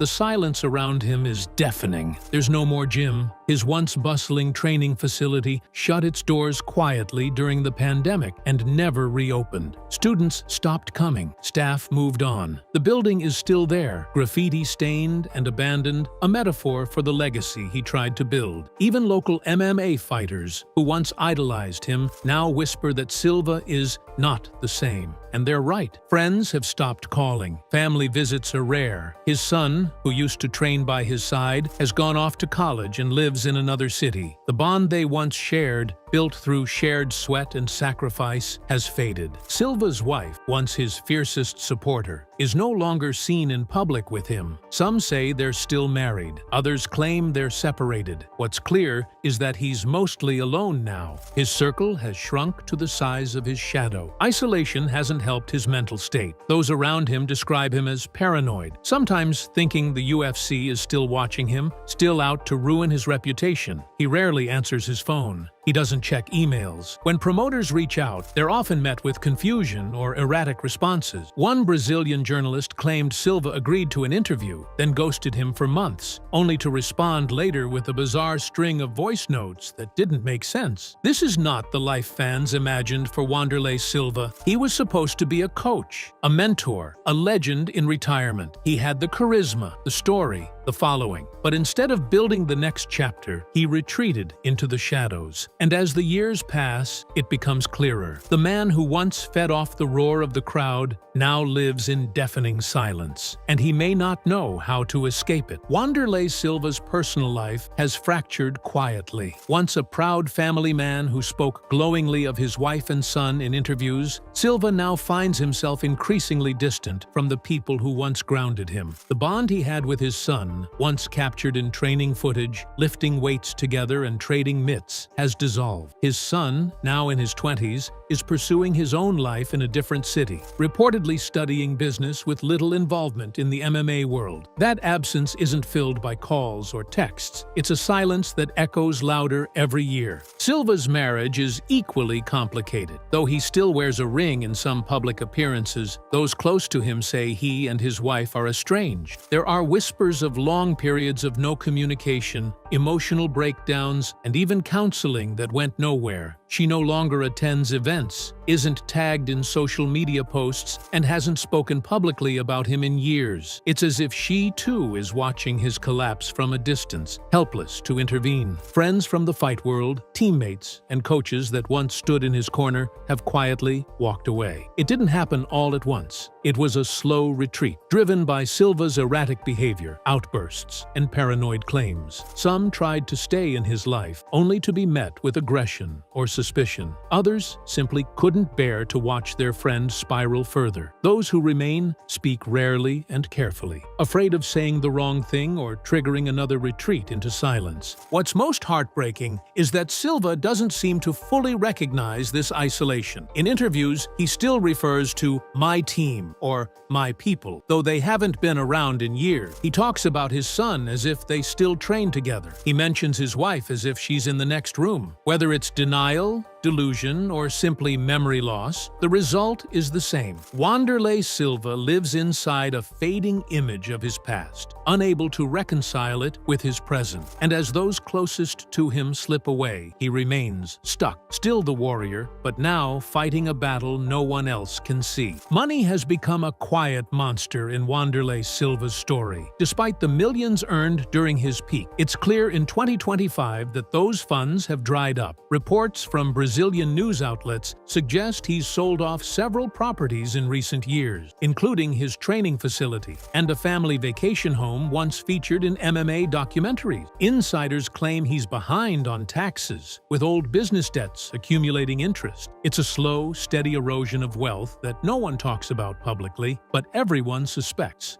In the age of fighter podcasts, gym franchises, brand deals, and influencer partnerships, Silva has none. He never pivoted, never adapted. While newer fighters built empires on social media clout, Silva stayed rooted in the old-school mentality. Let the fists talk. But when the fights stopped, so did the income, and the world had already moved on to the next viral brawler. Silva, once the face of an era, was now a footnote, unwilling or unable to repackage himself. He tried launching a few ventures, apparel lines, fight seminars, even YouTube, but they fizzled quickly. Fans were either unaware or uninterested. His content lacked consistency, and his sporadic online presence didn't help. Sponsors drifted away, seminar invitations slowed, and by 2023, his name no longer carried the financial weight it once did. Former students reported unpaid stipends. One journalist even suggested Silva borrowed money from an old rival to keep afloat. The man who once earned six figures for a single bout was now stretching every paycheck to survive. The most visible sign of this decline? His appearance. Once proud in tailored suits or flashy walkout gear, Silva now dresses in baggy hoodies and worn sneakers. His hair is usually unkempt. He looks tired, older than his age. And yet, when asked about money, he dodges the topic. Instead, he shifts to legacy. "I gave the fans everything," he often says, but legacy doesn't pay the bill. And in 2025, Wanderlei Silva is learning that the hard way. Wanderlei Silva's legacy should have been cemented in gold. He was a titan of pride, a destroyer of men, a pioneer of aggressive, forward pressure fighting that influenced an entire generation. But in 2025, that legacy is in danger of being forgotten, or worse, misunderstood. Younger fans speak more of his drug test scandals than his victory. His name is absent from UFC highlight reel. The sport he helped build has seemingly left him behind, content to let him fade into myth. This isn't unique to Silva, but it's particularly painful in his case. He never retired with fanfare, never got the tearful goodbye in the octagon. No statue, no Hall of Fame speech, just a slow disappearance. And without an advocate, no manager,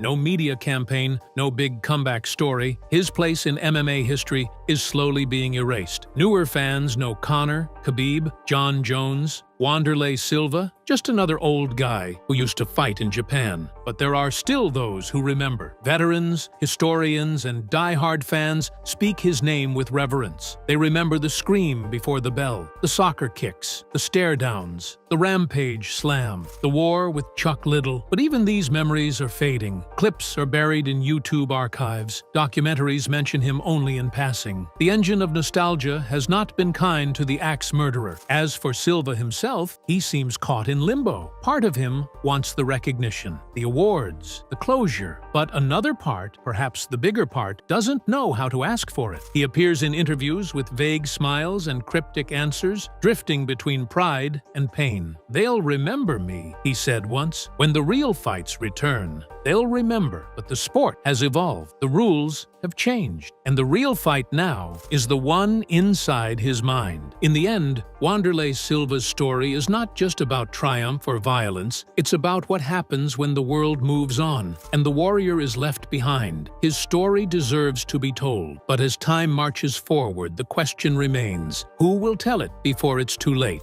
Once, the name Nick Diaz sent chills through opponents. Stockton's own street soldier that was a symbol of defiance, toughness, and rebellion. But today, at 42, the story is very different. Instead of championships and glory, Diaz battles addiction, depression, cancelled comebacks, and a body broken by years of war. Viral clips show him wandering shirtless in the night, lost in his own city. How did one of MMA's most feared legends end up here? And is there any hope left for the fighter who never truly wanted to fight? Nick Diaz wasn't built in a gym. He was forged in Stockton's streets. Born in 1983 in a rough working-class city in California, Nick's childhood was far from easy. Poverty, violence, and chaos surrounded him, and fighting became less of a choice and more of a survival tool. He grew up scrapping in the streets, where toughness mattered more than technique. That raw defiance would later define his career. By his teenage years, Nick discovered jiu-jitsu. Training under Cesar Gracie, he quickly stood out, not because he was naturally gifted, but because he was relentless. Even then, Nick had that signature intensity, endless cardio, unshakable toughness, and an attitude that dared you to break him. For every sparring session, he was the guy who wouldn't stop coming forward, who made even seasoned fighters want to quit. At just 18, Diaz turned pro. By 20, he was in the UFC, and right away, fans knew he wasn't like the others. He wasn't polished, he wasn't marketable in the traditional sense. He cursed in interviews, brawled in cages, and flipped off opponents mid-fight. He didn't play the game, he tore it apart. Against Robbie Lawler in 2004, Nick shocked the MMA world by standing toe-to-toe with one of the scariest knockout artists alive. He taunted him, slapped him, and then dropped him with a clean 1-2. That was Nick Diaz, fearless, reckless, brilliant. His style was chaotic but effective. Volume punching, iron chin, suffocating cardio, and a ground game that most fighters underestimated until it was too late. He wasn't just fighting opponents, he was breaking their will. Every jab, every insult, every Stockton slap chipped away at them, and he thrived in it. But even in the beginning, there were cracks. He hated press conferences, media tours, and the promotional machine. He felt exploited by promoters, misunderstood by fans, and constantly at war with athletic commissions. His talent and toughness should have made him a superstar, but his refusal to play by the rules kept him on the outside looking in. Still, by the mid-2000s, Nick Diaz was a cult hero. He wasn't just a fighter, he was a symbol of defiance. And like all symbols, his rise carried the seeds of his eventual fall. By his mid-20s, Nick Diaz was more than a fighter. He was a movement. Fans adored him not because he was polished or politically correct, but because he was raw, real, and impossible to control. In an era where MMA was polishing itself into a mainstream sport, Diaz was the middle finger sticking out of the glove. He racked up iconic wins in Strikeforce, Pride, and other promotions outside the UFC. Against Takanori Gomi in 2007, Nick delivered one of the greatest fights in MMA history. He absorbed bombs, kept coming forward, and then, in a moment of pure Diaz brilliance, locked in a gogoplata. A submission so rare, it felt like something out of a martial arts myth. It was vintage Diaz. Toughness, technique, and defiance rolled into one. In Strikeforce, he became champion. He fought Paul Daly in one of the wildest one-round wars ever. Daly nearly finished him multiple times, but Nick refused to go down. He stormed back, overwhelming Daly with pressure until the referee had to stop it. The fight was chaos, violence, and drama. Everything fans loved about Diaz in under 5 minutes. But while fans loved him, commissions and promoters didn't. Nick failed drug tests for marijuana over and over again. In a sport rife with steroid scandals, Diaz's sins seemed small, but the commissions came down hard. Suspensions, fines, and constant battles with athletic boards became as much a part of his career as the fights themselves. He also clashed with promoters. He skipped press conferences, no-showed events, and spoke openly about his distrust of the system. He accused the UFC of favoritism, of exploiting fighters, of treating him like a pawn. And while many fighters stayed silent, Diaz said what others were afraid to. That honesty won him fans, but cost him opportunities. By now, Nick Diaz wasn't just a fighter, he was a rebel icon. He represented fighters who felt silenced, fans who wanted authenticity, and the underdogs who fought against everything. But being a symbol came at a cost. It meant Nick was always at war, with the system, with his opponents, and most tragically, with himself. In 2011, Nick Diaz returned to the UFC, and the timing felt perfect. Fans were clamoring for him, the welterweight division was stacked, and Dana White saw the chance to turn the cult hero into a mainstream star. Diaz was booked against UFC legend BJ Penn, and the result was a masterclass in pressure fighting. For 3 rounds, Nick battered Penn with relentless volume, taunting him, breaking him down, and earning a dominant win. For the first time, Nick Diaz was undeniably a top contender. His performances earned him a shot at Georges St. Pierre, the welterweight king. The build-up was classic Diaz, confrontations at pressers, trash talk, and a refusal to play the UFC's game. The fight itself showed the gap between Diaz and the very elite. GSP out-wrestled him, controlled him, and neutralized his weapons. Diaz was tough, but he was outclassed. Still, his status as a star only grew. Then, clashing in a surreal moment, Nick came out clowning Silva, laying on the mat, mocking him, slapping him, classic Stockton energy. He lost on the scorecards, but the fight cemented his place as one of MMA's most unforgettable personalities. Yet behind the fame, Diaz's demons were catching up. He was constantly battling suspensions for marijuana. After the Silva fight, he tested positive again, his 3rd offense. This time, the Nevada State Athletic Commission came down with a shocking punishment: a 5-year suspension for smoking weed. That suspension broke him. It wasn't just about losing fights. Fighting was Nick's identity, his purpose, his therapy. Without it, he spiraled. Depression, substance use, and isolation followed. The cult hero who once defied the system was now trapped by it. By his early 30s, Diaz's career was in limbo. He wasn't retired, but he wasn't fighting. He wasn't suspended forever, but he wasn't coming back. Years slipped away, and with them, the sharpness that had once made him great. For fans, it was heartbreaking. Nick Diaz had gone from Stockton's toughest kid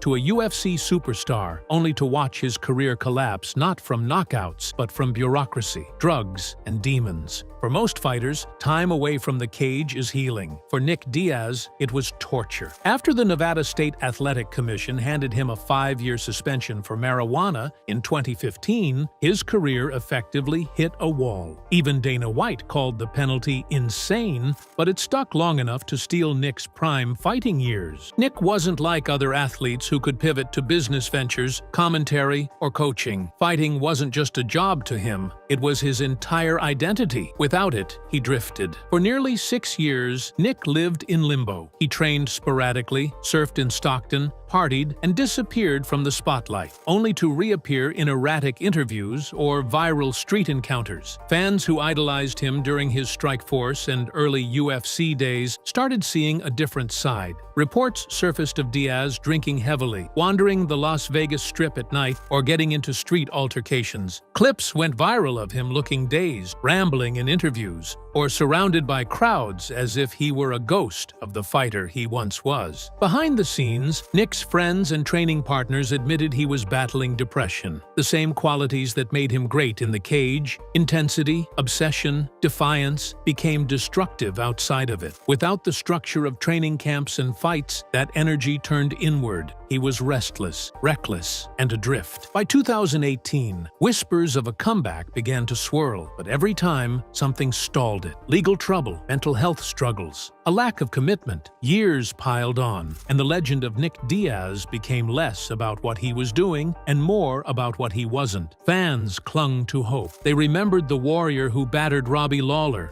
who clowned Anderson Silva, who fought GSP on the biggest stage. They wanted him back, but deep down, many knew the truth. Nick Diaz's time was gone, and every year away made the return less likely. When the UFC announced Nick Diaz versus Robbie Lawler 2 in 2021, fans erupted. 17 years after their first fight, which Diaz had won in spectacular fashion, the rematch felt like destiny. For nostalgic fans, it was a chance to see their cult hero one last time. For Nick, it was supposed to be a comeback story. But from the moment fight week began, something felt off. Nick looked different, slower, heavier, older. His interviews were disjointed, his demeanor more detached than defiant. He admitted openly that he didn't even want to fight, that he felt pressured into returning. It was not the Nick Diaz who thrived on chaos. It was a man going through the motions. When the fight started, flashes of the old Nick appeared. He peppered Lawler with volume punching, his signature combinations still there in bursts. The Stockton slap even made an appearance. For a moment, it felt like 2004 again. But reality quickly set in.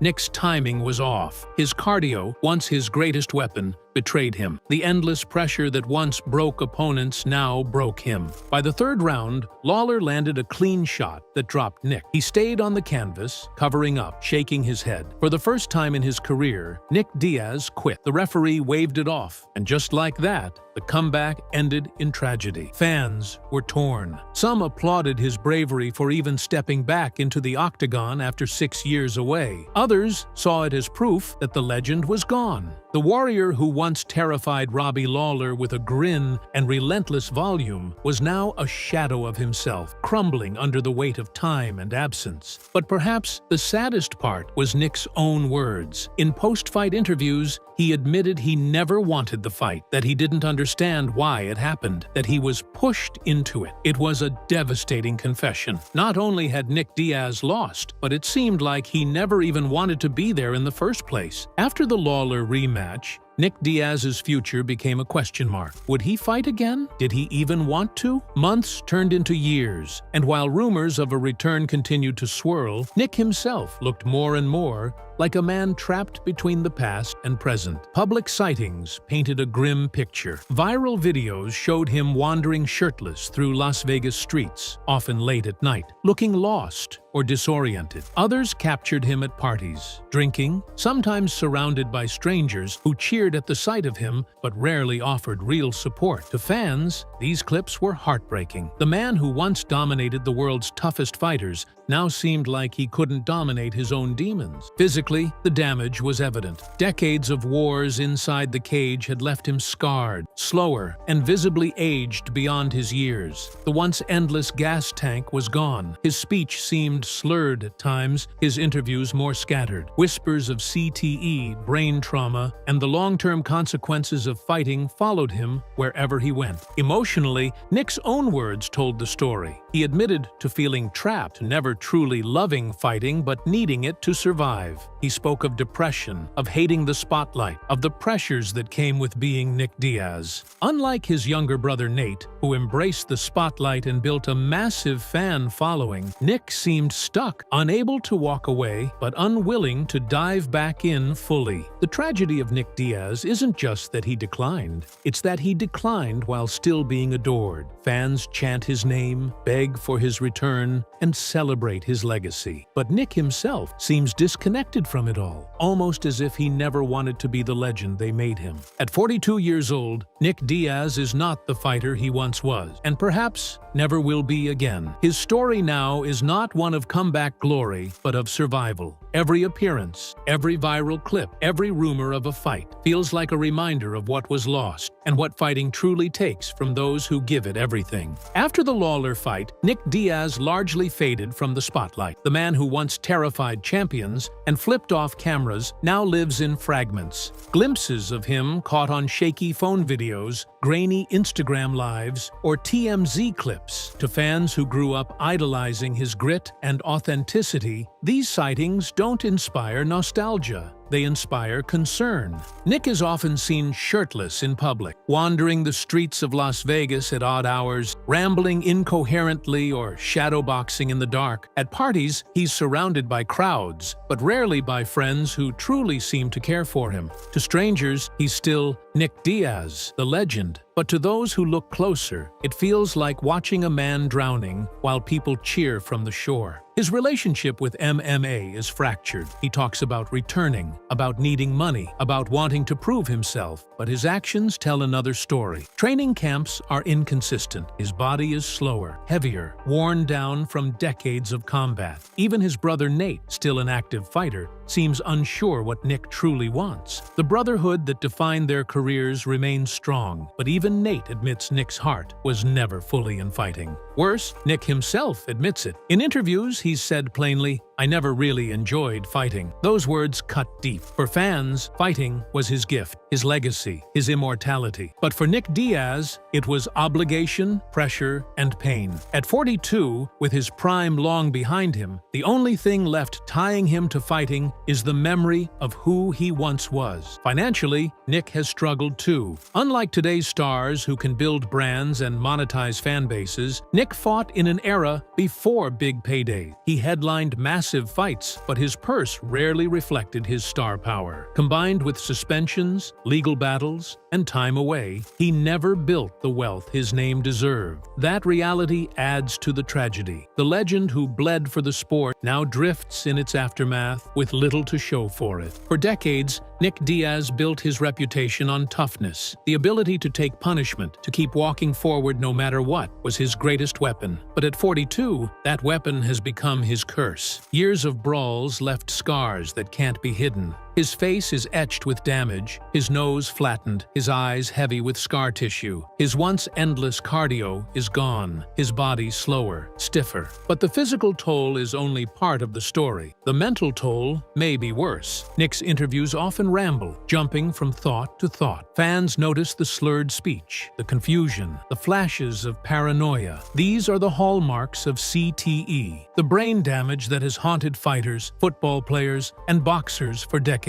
Nick has never openly confirmed it, but his symptoms are hard to ignore. Then there's the depression. Nick has admitted to feeling lost, to never wanting the spotlight, to being crushed by the expectations of fans and promoters. He's confessed to hating the very thing that made him famous, fighting. For years, he numbed it with marijuana, alcohol, and partying. But as time passes, those escapes seem less like lifestyle choices and more like survival mechanisms. And yet, the tragedy isn't just that Nick Diaz is broken. It's that he fought so hard to prove he couldn't be broken. Every Stockton slap, every taunt, every war in the cage was Nick screaming at the world, "I can take it, I won't fall." But now, outside the cage, he is falling. And unlike in MMA, there are no referees to save him, no judges to score his performance, no crowd to lift him back up. Nick Diaz gave everything to the fight game, his body, his mind, his identity. And at 42, the cost has come due. When the history of MMA is written, Nick Diaz will never be forgotten. Not because of titles, he never held UFC gold. Not because of perfect records, he lost often, sometimes badly. But because he represented something no one else could, authenticity. In a sport full of hype and marketing, Nick Diaz was raw. He never played the game. He cursed in pressers, skipped interviews, and spoke the unvarnished truth about fighter pay, favoritism, and the ugly side of the business. Fighters who came after him, including his brother Nate, carried that torch. The entire Diaz army, a generation of fans who loved rebellion more than perfection, was built on Nick's shoulders. In the cage, he was chaos incarnate. His style, relentless pressure, iron chin, endless volume, wasn't just effective, it was inspiring. He broke fighters not with one punch, but with 1,000. He taunted legends, slapped champions, and made opponents quit in ways that haunted them forever. Robbie Lawler, Takanori Gomi, Paul Daly, all of them left the cage knowing Nick Diaz wasn't like anyone else. And outside the cage, he was a symbol. A kid from Stockton who rose from nothing to become one of the most beloved anti-heroes in MMA. Fans still chant his name. They still wear his shirts. They still beg for his return. Because Nick Diaz wasn't just a fighter, he was a feeling, defiance, rawness, survival. But legacies are complicated. At 42, Nick's life is tragic. His health is fading, his purpose unclear, his future uncertain. To some, that diminishes his story. But to others, it makes it even more powerful. Because Nick Diaz's life, like his fights, was never about perfection. It was about struggle, pain, defiance. And maybe that's why fans will always love him. Because Nick Diaz even broken and battered, never stopped being Nick Diaz. A fighter who never wanted to fight, but fought anyway, against opponents, against promoters, against himself. The story of Nick Diaz isn't over, but wherever it goes, one truth remains. Legends aren't always crowned with belts. Sometimes they're carved out of tragedy. And Nick Diaz, at 42, is the tragic legend MMA will never forget.